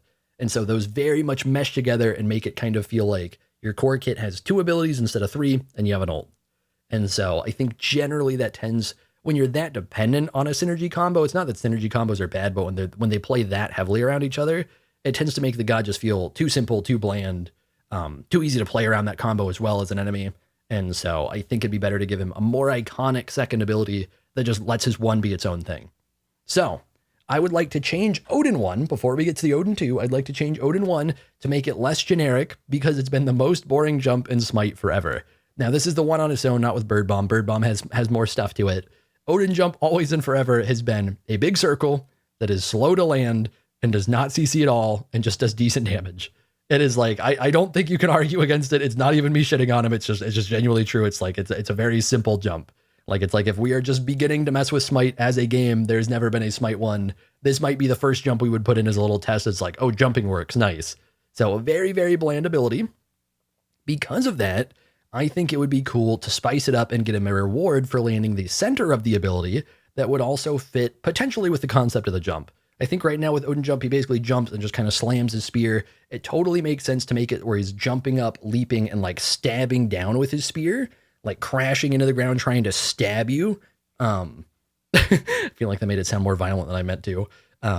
So if you can be precise with the slow jump, he now would have a 10-unit radius hitbox in the center that deals 50% more damage and stuns for 1 second. This second could probably come down. The damage could probably come down.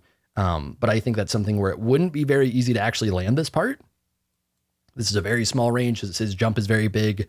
Once this was in the game, enemies would be very much trying not to get hit by the center. They'd be very much trying to juke it and not get hit because this would be such a strong buff. So I think that's a really cool reward for Odin. Actually rewards some precision with his playstyle, whereas generally it just kind of throw the circles at people. The circles are going to land. He's going to do big damage. So a little more precision. And then also enemies hit by the larger hitbox of his jump, which would be the vast majority of the hitbox, would take a little 0.5 second tremble. This wouldn't be necessary. I think it's, again, I brought this up with Bellona. There are some abilities in Smite that really, they could be impactful. They make, it makes sense for them to be impactful based on the concept of what's happening. You know, big warrior doing big slam type stuff, but sometimes they just don't actually feel impactful. So you're kind of getting almost like an impact frame type feeling out of the 0.5 second tremble, where it's not that it actually does that much. Tremble is such a weak CC, but it feels cooler to hit. It feels more like, oh shit, I got Odin jumped on to get hit by, even if it's not doing anything crazy. For Odin 2, right now Odin 2 is called Raven Shield something. I looked at it earlier. I didn't write it down. It's called like Raven Shield or something, which makes sense. It's a shield. So it's like hypothetically Hi-Rez worked and it's like, oh, lore wise, Odin got ravens. We made it a shield. I don't feel like, you know, it's Bird Bomb because it's like, oh, it's a Raven Shield. Like, I feel like it doesn't actually, you know, there's technically art for it, but it doesn't feel like a Raven ability. So I try to make it very much a Raven ability. I changed it a ton. It is very different. And maybe people wouldn't like this. This is probably more than I think anything I've made. I think I could see this one being something where people playing against Odin or playing as Odin might be like, I do not want this in the kit, which would be fair if you didn't. But I think it's cool, and I think it very much makes sense lore-wise as an ability. Odin's somebody that is like very smart. He kind of can just do it all in terms of lore. And so, for one thing, his Ravens have never actually played a big part in his kit, which I think is disappointing because I think it's really cool to work around. Like, something like Ravens is so much fun to work around for a kit. And then also, I feel like he's a little too just kind of bursty, one-sided, doing simple, dumb warrior thing, when it should be a little more clever, manipulative type stuff, where it's like he's actually, you know, he's going to have some more Loki type things to his kit because he's actually smart, unlike Loki, who's kind of a fuck up. He's actually smart and he'll be able to like manipulate you successfully without it being extreme type stuff. So I thought I'd cook a little bit. Give me a sec while I free my cat. All right, so for the new Odin 2, the ability would have 2 charges, kind of similar to Pele 1, represented by Odin's 2 ravens, Hugin and Munin. When cast, Odin would send one of the ravens forward in a line, dealing 60 to 180 damage, plus 40% of his power, and blinding enemies hit for 1 second. Now, this would have room to work with. It could be something where it's a full blind, something like Ra when you look into it. It could be a partial blind, kind of like Loki too, once it's blinding you, where you still can see a little bit around you. And it could also be shorter. It could be something where it's a full blind for half a second. I think basically the idea behind this very simple. You know, it's like a raven going for your eye. That's kind of a classic represented thing. Odin himself has 1 eye. So I think it totally fits a concept for kind of a poke warrior ability to have. It's like, it's not an actual hard CC, but you are losing sight temporarily. I think that very much fits the concept of him as a character, where that's a kind of smart, you know, battle seasoned move rather than just big OP stun from big warrior type thing. So I think it fits him well. It could very easily not be too broken. I think the ability would travel similar to, Morrigan too. So not very fast, but decently fast, like would travel to its max range. Have a similar hit area, pretty long, but it would have a travel time to get there. Not a crazy wide hitbox or anything. I think that ability is like pretty perfect for timing and distance and all that stuff for this ability. And then a passive part of this ability would exist as well, so that when Hugin and Munin are available, so essentially when he has these 2 charges of Raven Strike, they would be circling overhead. This might get hard to animate. This might not be something that would actually happen. I think as a concept for the ability, it's very cool and it makes sense. So otherwise, as long as they're available, they'd be scouting overhead. And when both ravens are up, Odin's map vision radius, so not like what he sees in game, but if you look at the map, it would be increased by double, and it would penetrate through walls. And of course, the idea for that is you have ravens literally up in the sky looking down like a spectator. So Odin would have a significantly increased vision radius, and this would be great for both. You could do it for like team fight stuff where it's like, oh, I have these up, I'm trying to scout out where people are through the walls. I think that'd be cool. Keep in mind, this wouldn't be insane. This wouldn't be, actually, you know what, it might, okay, this would maybe need to, I'm trying to picture now, the through wall thing might make this need to be nerfed a little bit. It wouldn't meant to be like, oh my God, Odin's remotely near me and he knows everything.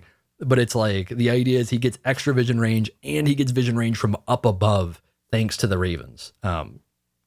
So I think that'd be cool. Maybe this would need to be nerfed because now I'm realizing if you take out through walls and double it, maybe that gets ridiculous. So maybe this would need to be changed a little bit, but I think the idea is still very good. And then when one raven is up, he would get less vision radius, but it would still penetrate through walls because you still have a raven up there. And then of course, when there's none, he would just have normal Odin any god ever map vision radius. So I think it's a cool passive component. It gives him some scouting potential, which I think very much fits in with something that he would do. As a warrior, both where if you're in lane and you have these up, it's something where you could see ganks coming. He's very smart. He's very wise. I think that's fitting. And then also if you're in the later stages of the game doing team fight type stuff, scouting out picks, whatever, whether it's just trying to get information or you're actually looking to pick somebody, that would be very useful there. And I think that would be fitting too. And then of course he'd still have this aspect of the 2, which generally speaking would feel like a nerf to his tankiness. He's very tanky at the moment in Smite 1. This would get brought down a lot. He would just kind of generally be a warrior. He wouldn't be particularly tanky anymore. He'd just be, tanky because he's a warrior. And then like no shield, and he'd have much less burst damage as well. So I think this is a cool reshape of his kit, but some people might not like this where, it's such a drastic change to his 2 doing a very much different thing. So that's what I cooked up. And then there is more stuff. I got crazy with this down here somewhere. I even wrote, God, can I find it? There's I went there, but that's something else. I don't know, somewhere down here, unless I ended up deleting it. Yeah, this has really become a full rework LMAO. I kept coming up with changes. I kept adding them in and I kept liking them. So I did very much hard rework, do quite a bit to Odin 1, hard rework his 2, and then actually basically hard rework his 3, going somewhat back to his old 3. So old Odin 3 once upon a time was you had these 2 swings, I think it was 2, maybe it was 3, of Gungnir in a circle around him that was kind of a similar range to the AoE radius part of his 3 currently before he throws the spear. And it just did good damage and it slowed by quite a bit. So that ability was very boring and generic.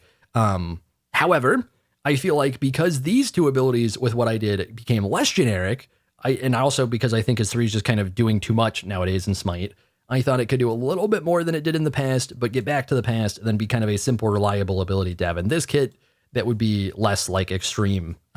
So the idea would be swinging Gungnir 2 times, again in a similar AoE to his current Odin 3, just with no spear attack at the end, dealing 50 to 150. So eventually it like total, assuming they actually got hit by both, it'd be 100 to 300 plus 40% power damage per swing and knocking up enemies on the second swing for 0.75 seconds. If anybody's been around a long time, my inspiration for this was old Wukong 2, which I loved, but Wukong 2 was strong, so it got nerfed. It was very, very strong as a CC. So what I did for this is I delayed the CC to the second swing rather than the first, and then I nerfed the CC. I think Wukong 2, at least in its peak, was like a 1.2 second knockup at least.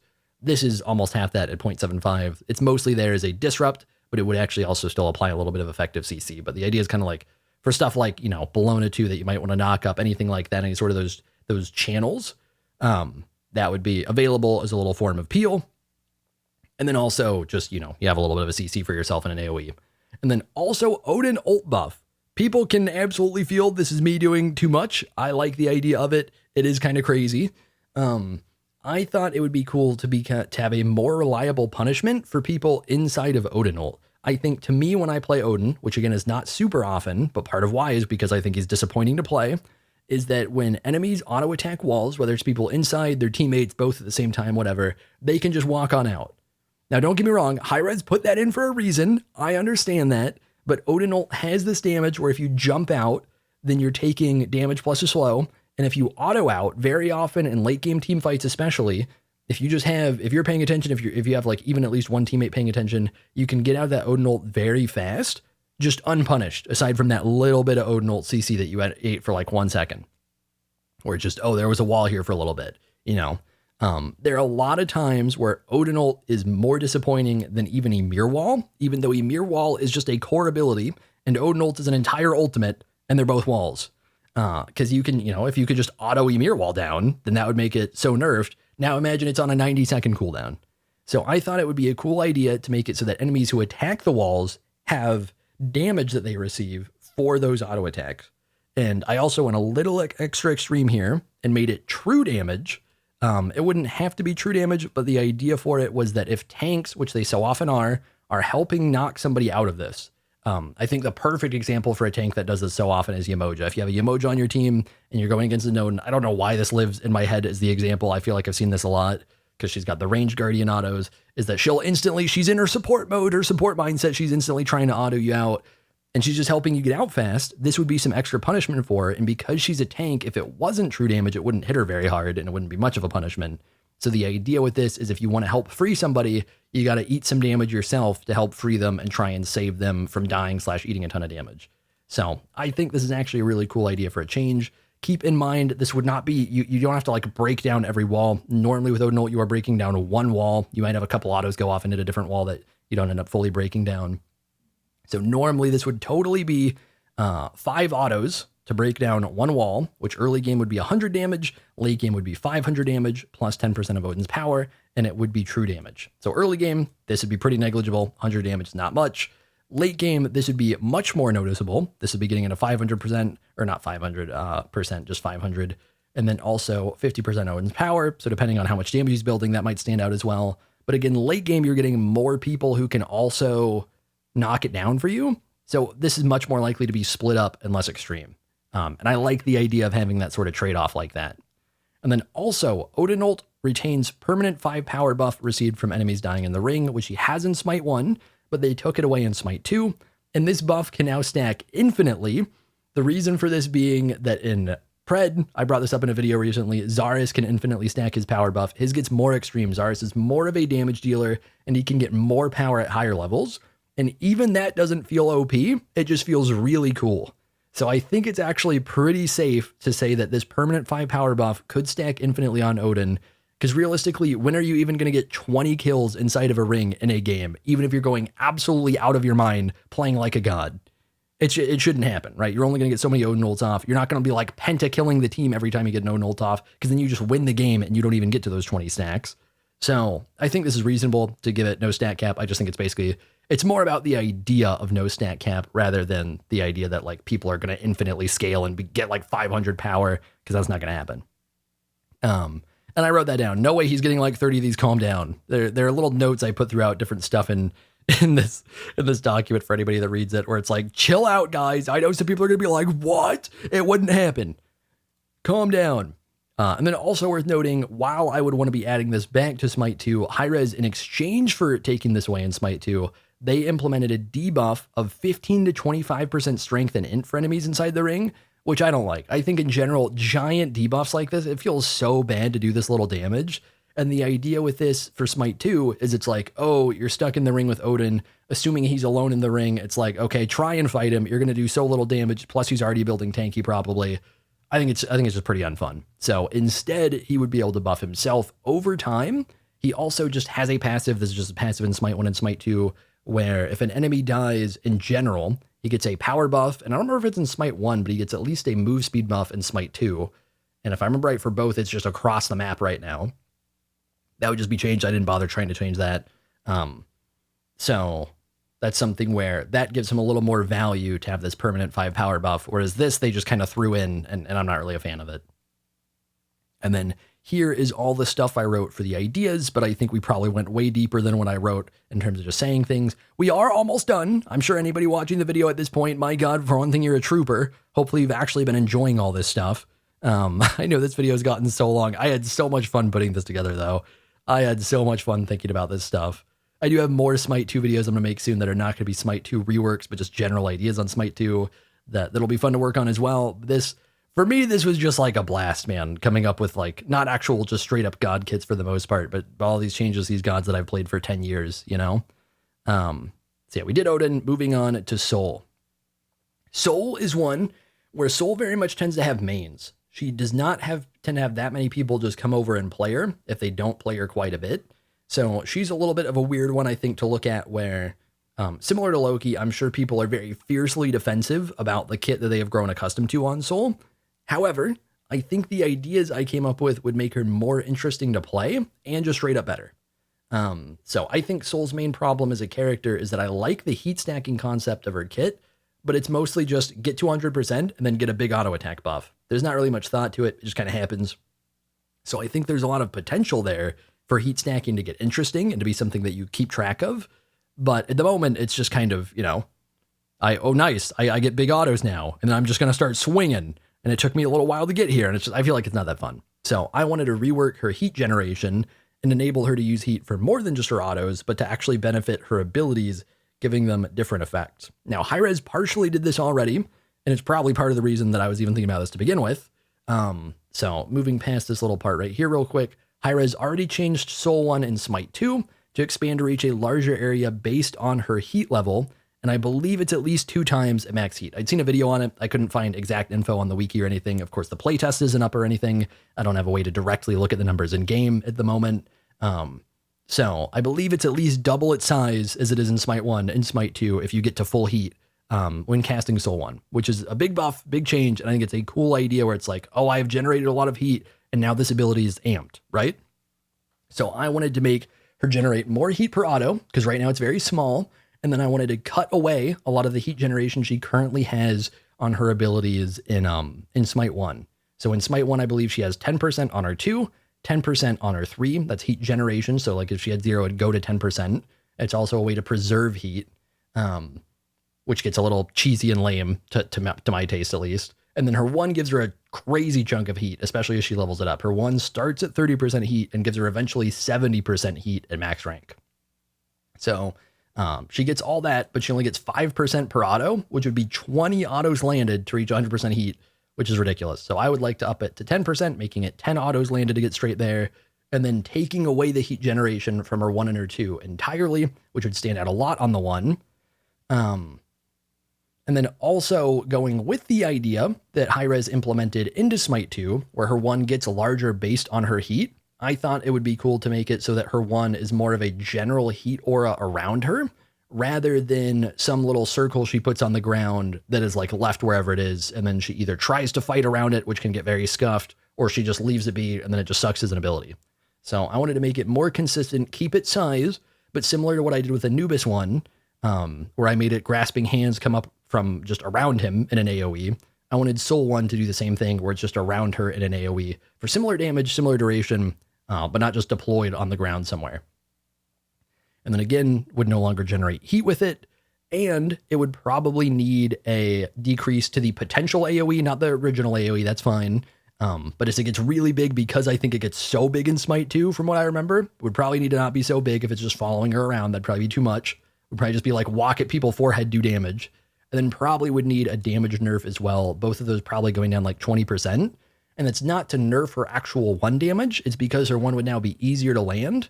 So it's like the potential damage goes down 20%. Realistically, you'd probably actually apply the damage at least a decent amount more often. It'd be much easier to land the 1 damage because it's just around you.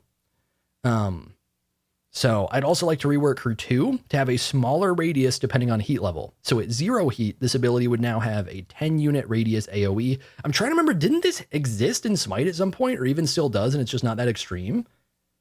Maybe I'm tripping on that. Now that I'm thinking about it, for some reason, I feel like that was a thing and is not currently a thing. Am I just tripping balls? I don't know, man. But anyways, at 0 heat, this ability would have a 10 unit radius AoE, which is the same size as Uller 3, which is pretty small, but it's worth keeping in mind. If you land, at the very least, if you land the auto part of the two, this would just also be landing with it, and you'd still be getting the full damage. And then at 100 heat, this ability would still have its original 20 unit radius AoE, which is much bigger. And also that I'd want to make it expand and retract faster at those higher heat levels as it gets bigger, so that you're getting a more reliable burst AoE, kind of like a Scylla 2, rather than something that's reasonably easy to walk out of / jump out of in time. So increasing the kind of animation speed of the two once it gets to its range. So I think that would be cool for it too. Another thing that I considered was making it actually consume heat. I ended up feeling like probably consuming heat on the 2 would feel too bad for what I ended up doing with her 3, where it'd be like, do I really want to press my iconic Soul 2 button and actually do damage? So I ended up just being something where it's like, okay, as you just get more heat, it gets better. If you don't have as much heat, it's not as good. And I think that just makes her a little bit more interesting. And then again, would not generate heat. Still, if you land the auto, it would generate 10% from landing the auto, but it doesn't just get 10% for casting the ability or even bringing up the ability like it does in Smite 1. So Soul 3 rework. A lot of people who follow the channel very long might know that I hate Soul 3.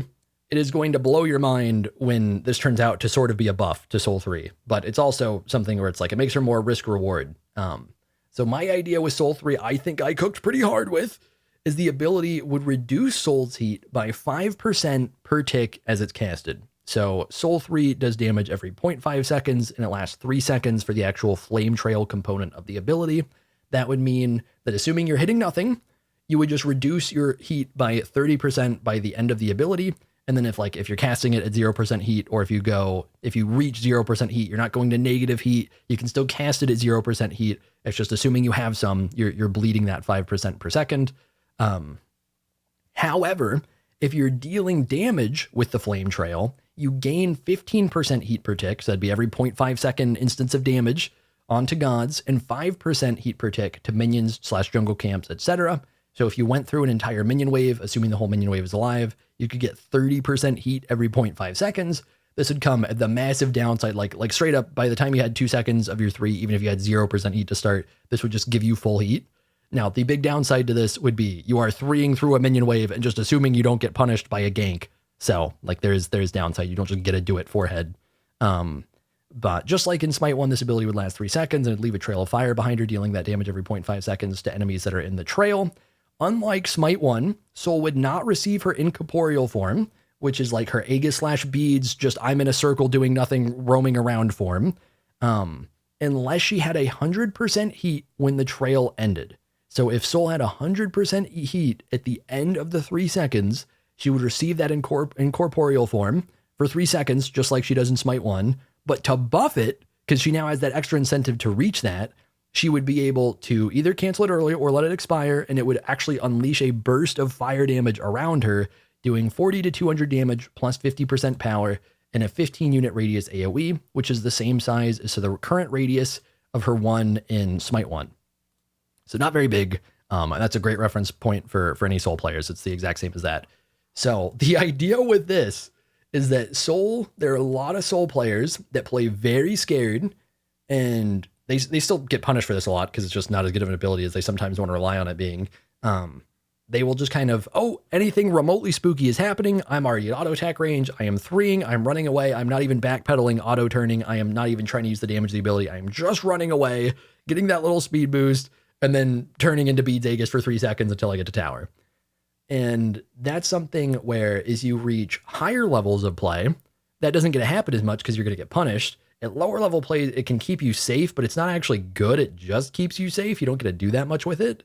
So the idea with this ability is I wanted to improve the risk reward factor where you don't automatically get 3-second beads Aegis after, because that just gets silly to just have that all the time. But if you do get it, for one thing, you still get to keep it, and then you can actually do damage with it. You can run at people. And then it's also worth keeping in mind, this gets extra buffed by the change I'd be making to her 1, where it's no longer just deploying on the ground, it's following her. So if she 3'd, and then whether the 1 is going off while she's channeling the Trail of Flames or whatever, or if she actually waits for the incorporeal form to get that 1 off, like right beforehand, she can do the burst damage from her 3, like canceling it, letting it expire, whatever. as she goes in that incorporeal form, coming out doing burst, and then her one aura would be around her as well.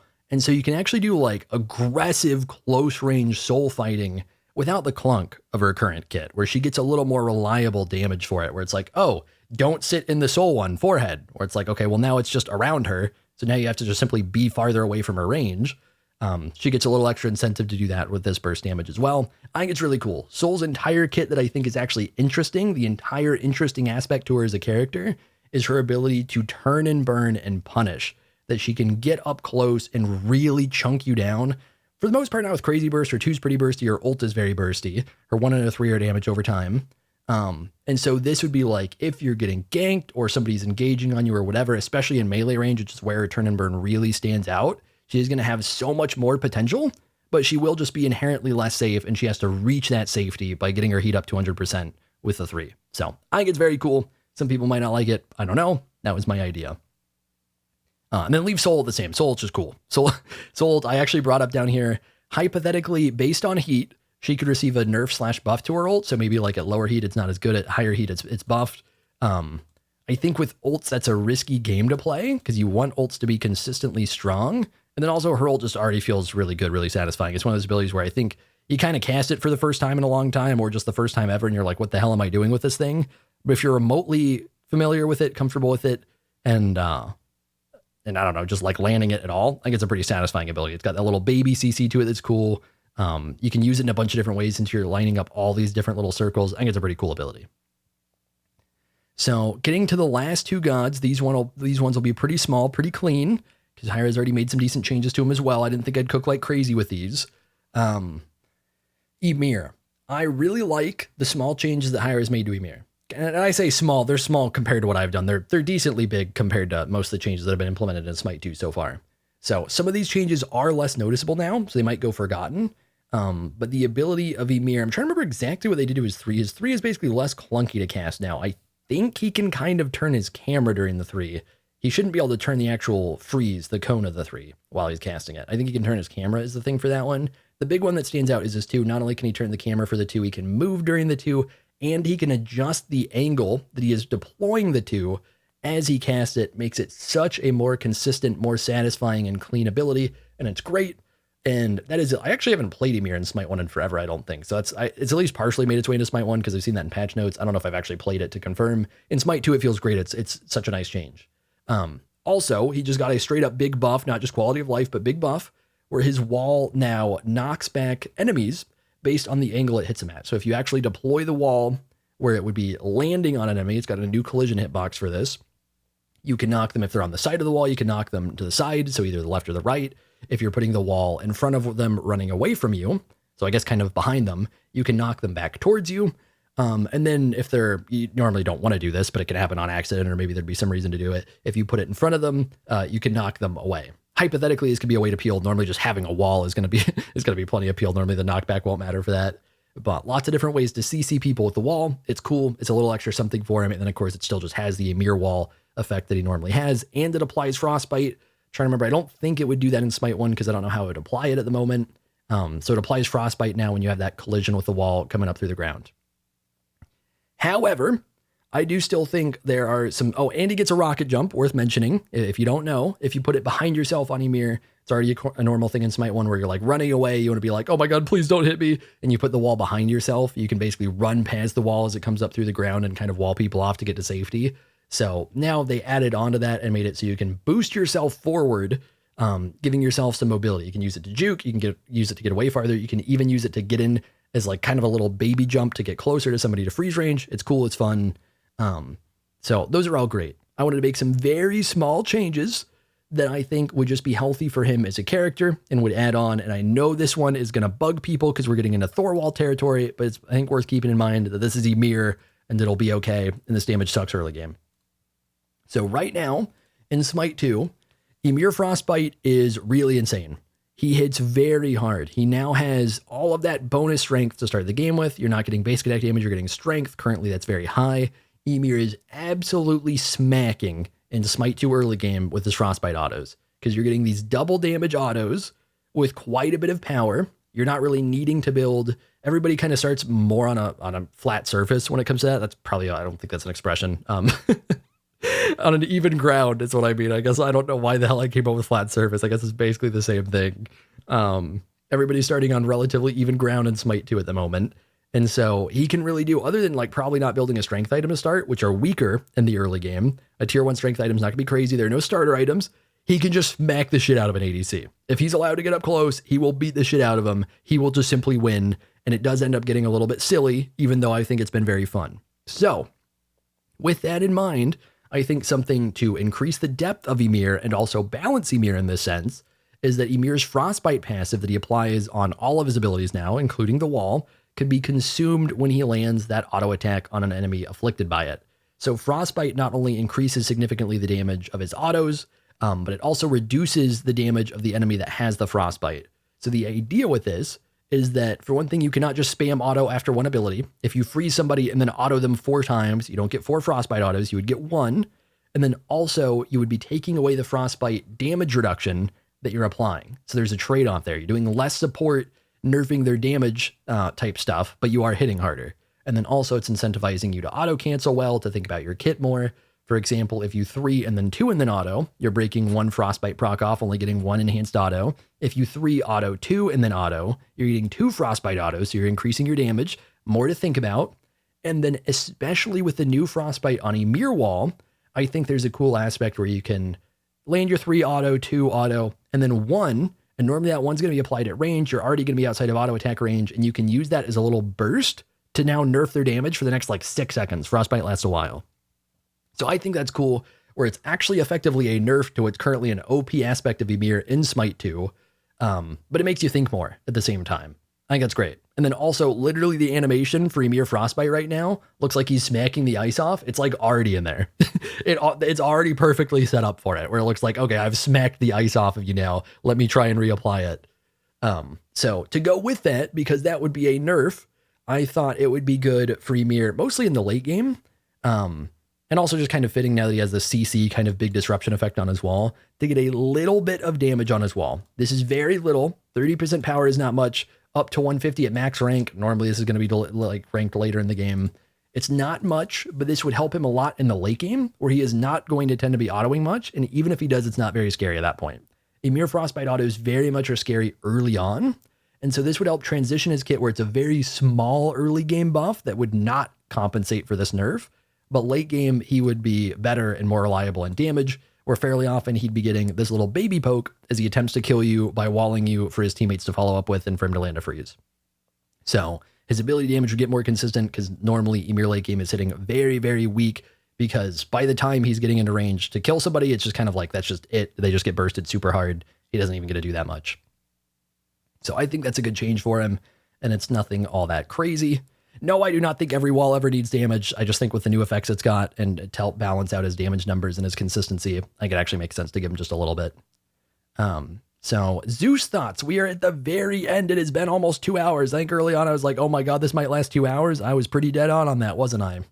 My voice has somehow survived. I can't wait to watch it all back to edit it.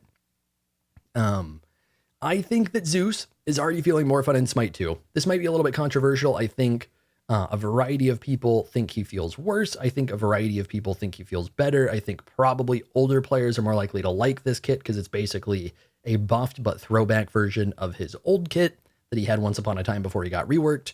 So there's probably a little bit of mix there. I am going to be working with the current kit. I've been having more fun with it. I think right now in Smite 1, Zeus's 2-1, throw the shield down, bounce chain lightning off of it, and then detonate combo. It's too just mindless brain dead. I talked about it with Odin Bird Bomb. I talked about it. Why are all these abilities 2-1 combos? Nox combo, Odin combo, Zeus combo, all in Smite 1, to me are mixing too many things together to rely on each other, and you just want to synergize them entirely. They don't have as much of an identity on their own, and he feels less interesting as a character. And this stands out extra with Zeus, because his 3 is just kind of, oh, I've generated charges, I'm going to press 3 now.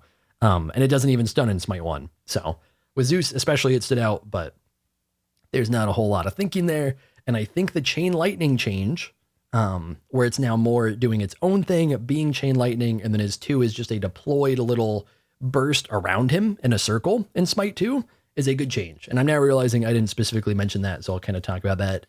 In Smite 2, for anybody out of the loop, his 2 is like a pretty instant burst of damage, and I think a 20 unit radius AoE like we've seen. So like my mention of what I would do to Anubis one and some other ability, it'd be that size. It'd be like Thor spin size, for a reference point. Just kind of does a burst. It does damage. It gives him extra attack speed, extra move speed, and I think that's it. But it also applies a charge in Smite 2.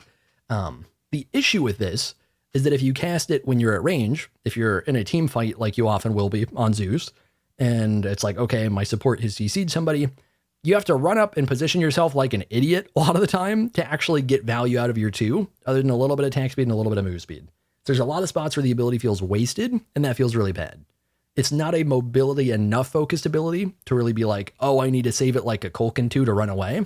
It doesn't really work that much like that. So it feels a little bit awkward at the moment in certain spots, and I think a good way to change that would be to give him a little shield on it, but to also reduce the damage on it. I can't see the damage for Smite 2 Zeus at the moment, so I don't know how much this would be, but a little baby shield is very small, 20 to 100 plus 20% power. So even if you had like 500 power / 500 in it, would be quite a bit. That would get it up to 200. That is not that high, it's fine. And then a little bit of a nerf to the damage. I think the damage is probably similar to his Chain Lightning, which is like up to 285 at max rank and like 80-ish% int / magic power. So that would probably get toned down to like 230 plus like 65% magic power, something like that. Would make him feel a little bit more like it's somebody that's deploying a melee range ability, a little tankier to get away with it. His Chain Lightning in Smite 1 is basically doing the same as it was, or in Smite 2 is basically doing the same as it was in Smite 1, but because he no longer has his shield throw to work with, it's standing out just how bad it is for wave clear. In Smite 1, Zeus wave clear is just throw the shield, auto attack it, the wave is dead. In Smite 2, Zeus wave clear is throw Chain Lightning at wave for most of the game, because as we can see here, I actually wrote these down. These are the bounces. It starts with 5. You do not even hit every minion. Each minion only takes some damage. If you detonate, it still doesn't quite die. Once you finally hit this point, assuming you even maxed it, you could probably mostly kill a minion wave by Chain Lightning it, not poking the god because it only bounces to minions, and then detonating. Like, it feels awful. You commit so much, it's hard to clear the wave as much as a normal character who commits way less. It feels really bad. So my idea was to make it go through minions, which it's done in the past, if I remember right. I'm 99% sure. Does it do it in Smite? Does it do it in Smite 1 right now? I don't remember. It might. He has wave clear on the 2 in Smite 1, so it doesn't even matter. But it would go through minions doing its full damage, but then still bounce between gods. That would make it inherently stronger, so I think it'd be good to reduce the bounces from 5 through the first 3 ranks, and then 6 in the last 2 ranks, to 4 through the first 3 ranks, and 5 for the last 2 ranks. This maybe would need to get nerfed even more and go 3 and then 4, but I just figured I'd keep it small because it's just hypothetical anyways. So that's that. I already talked about this part. But yeah, that would give wave, like, this still wouldn't be very safe because he'd have to like position in his front creeps to hit the whole wave, but this would give him more wave clear and also more opportunity to actually poke the god through wave. Because right now, if you hide behind archers as an enemy god, one thing, it might bounce up to the front minions, not you. Zeus basically can't hit you. He can't auto you. He can't one you. His 2 won't reach you. He is just not doing anything, and he's just sad about it. He's just like, okay, just shit on me, please, Papa, because I can't do anything about it. Have fun just dumpstering me. And this will stand out a lot as people are getting remotely better at the game and being like, oh, if I just position behind minions, this god stops existing unless he gets a gank, or the minions die, or they push up or something. So, big issue. This just straight up, like, oop. This just straight up remedies it. So, I think that makes sense. Moving on to, these aren't crazy changes. These are just small little balance changes. Hi-Rez gave Zeus 3 its stun back at full charges in Smite 2, which has been really fun. Zeus hasn't had this for a while in Smite 1. I think it's been a couple years or something, but it used to be that when Zeus reached his 3 charges, detonate would stun, and normally that stun lasted for a second. Right now in Smite 2, I believe it's only 0.75 seconds, which is more balanced, and it's fine like that. But very, very powerful to like actually give the god a hard CC that does not tend to remotely have a hard CC, or just CC in general for the most part. So that's very helpful for him. It gives him extra incentive to reach full charges. However, in both Smite 1 and Smite 2, I think it stands out how bad it often is to detonate charges that are not fully charged. If you don't have 3 charges, if you have 1 or if you have 2, that it doesn't feel very impactful, and it feels too important to try and get to 3 charges, not even for the effect of the stun or for like comboing / killing anybody, but just even for like poke. It feels too much like, oh, I need to get more charges for this to even be worth doing. So I think it'd be worth changing the damage and then the multiplier to essentially make it do more damage at low ranks, but then stay the same at the full charge. So 50 to 170, like it is at the moment, goes 1 to 2.4 times scaling per charge. So at 3 charges, it'd be 2.4 times this damage. And then I would make it this, but also this. So like for immediate example, if I'm just rank 1 Zeus detonating somebody with 1 charge, it'd be doing 20 more. It'd be doing 70 instead of 50. But if I'm doing rank 1 Zeus detonate, but with full charges, it would be 140. This would be like 130 or something like that. So it'd be very similar damage. And then that just continues to scale up as it gets leveled up, or it just continues to just go up because you're leveling it. And then also, I would want to speed up the tick rate of Zeus ult by 20%. So every 0.8 seconds for 4 seconds, instead of every 1 second for 5 seconds, because always throughout all of Smite, this has felt like such a slow ability, at least as far as I can remember. Maybe at some point they changed it to make it slower and I don't remember that. But normally in Smite, especially in Smite 2, where CC has already been nerfed, I think they should nerf it more and then take out DR like we talked about in a video. I don't need to dive into all that. Like basically, unless they are getting like Odin ulted, Hades ulted, not able to get out, stuck in a cage, normally, or like just giant Ymir freeze for 2.25 seconds like you can still do in Smite 1, even though you can't quite in Smite 2. Unless they are eating that with a Zeus ult on top, this ability is not very good outside of it just hitting a big area. So that means it's just not good until you get to more of a team fight stage. So because of that, it very often feels underwhelming, even though it should be, oh my God, Zeus is calling down the lightning, crazy thunderstorm, big sick ability. And it tends to just be like, this ability is ass. So often it is so ass. So just speeding it up a little bit should make it much more often where, oh, I almost got 2 ticks, but I got 1 tick. Now you actually get 2. Oh, I almost got 3 ticks, but I got 2 ticks. Now you can actually get 3. So it'll help a lot with making it more consistent, faster, and the total damage would stay the same, but it would proc faster. And that is it. Tactically, in perfect fashion, I have managed to sum this up in just under 2 hours. Naturally, I will now proceed to take the exact 3.5 minutes. I guess I'll edit this a little bit, so it'll probably be a little bit shorter after I go through it all. Naturally, I will take the next 3.5 minutes to make it a perfect 2 hours. No, I won't. I think I just talked about all this stuff for 2 hours, man. I had to think because it's actually stuff that I've cooked up in my head. So I'd actually dive back into my head and think about why I like wrote all this stuff and why I came up with these ideas and not just read off of this stuff right here. So I'd actually think about it. Oh my God, it was so much work, man. My throat's tired because I just talked for 2 hours straight. Yeah, these are the ideas. Of course, again, like I said in the very beginning, for anybody that has made it this far, these are not changes that are going to be going into the game. I do not expect Hi-Rez to be taking these changes and putting them into the game. Hypothetically, if the devs saw any of these and liked any of these and wanted to put them in the game, that would be very cool. But I'm not expecting it to happen or anything. The reason I made this video is because, for one thing, writing this down was fun. For another thing, this is stuff that I've wanted to do in the past, and I felt like basically would get little enough interest and make little enough sense in the past that I didn't do it. Where like Smite 1 was just getting actively developed, things were happening, you know, it was more like this is the type of stuff you'd see in a Reddit post, but like one by one, not like all of these gods at once, where it's like, oh, what if we had this for a character? Or what if this character got reworked like this?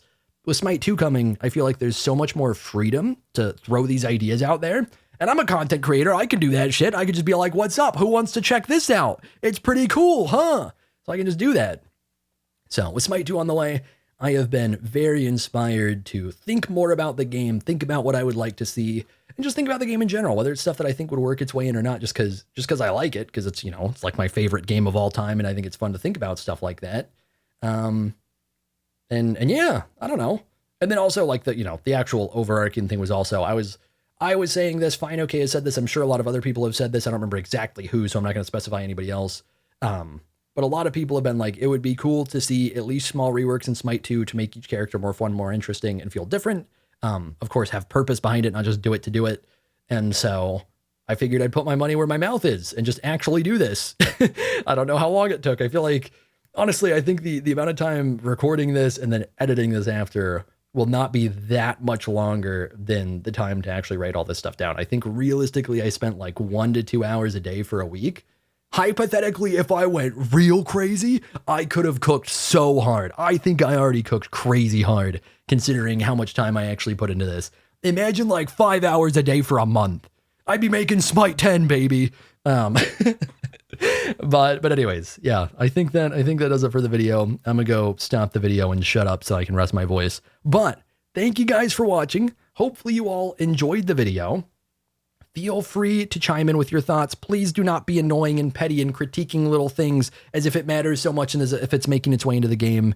Like, feel free to discuss these things. If you're interested, it's like, oh, you know, like you have some sort of interest in one of the characters kits that I have brought up, and it's like, oh, this could be cool. Maybe I would do this instead. Please don't be the annoying, petty little person where it's like one number triggered you and you wrote a comment, because there's like 100 changes in this. I cannot stand a little comment over every single change from a different person. So just keep that in mind. It's not that serious, man. But feel free to like actually comment with feedback, interest, whatever, your own ideas, all sorts of different stuff. Feel free to do that. Just don't be annoying about it. Sometimes people get so annoying about that. But yeah, thank you guys for watching. I will see you all in the next one, which will not be a 2-hour document and will probably just be me playing Smite like a normal person. I've been seeking for the glory. Say my name. And I've been trying to write my own story in the search for fame. I'm sitting here in this empty room. Walls keep tumbling down.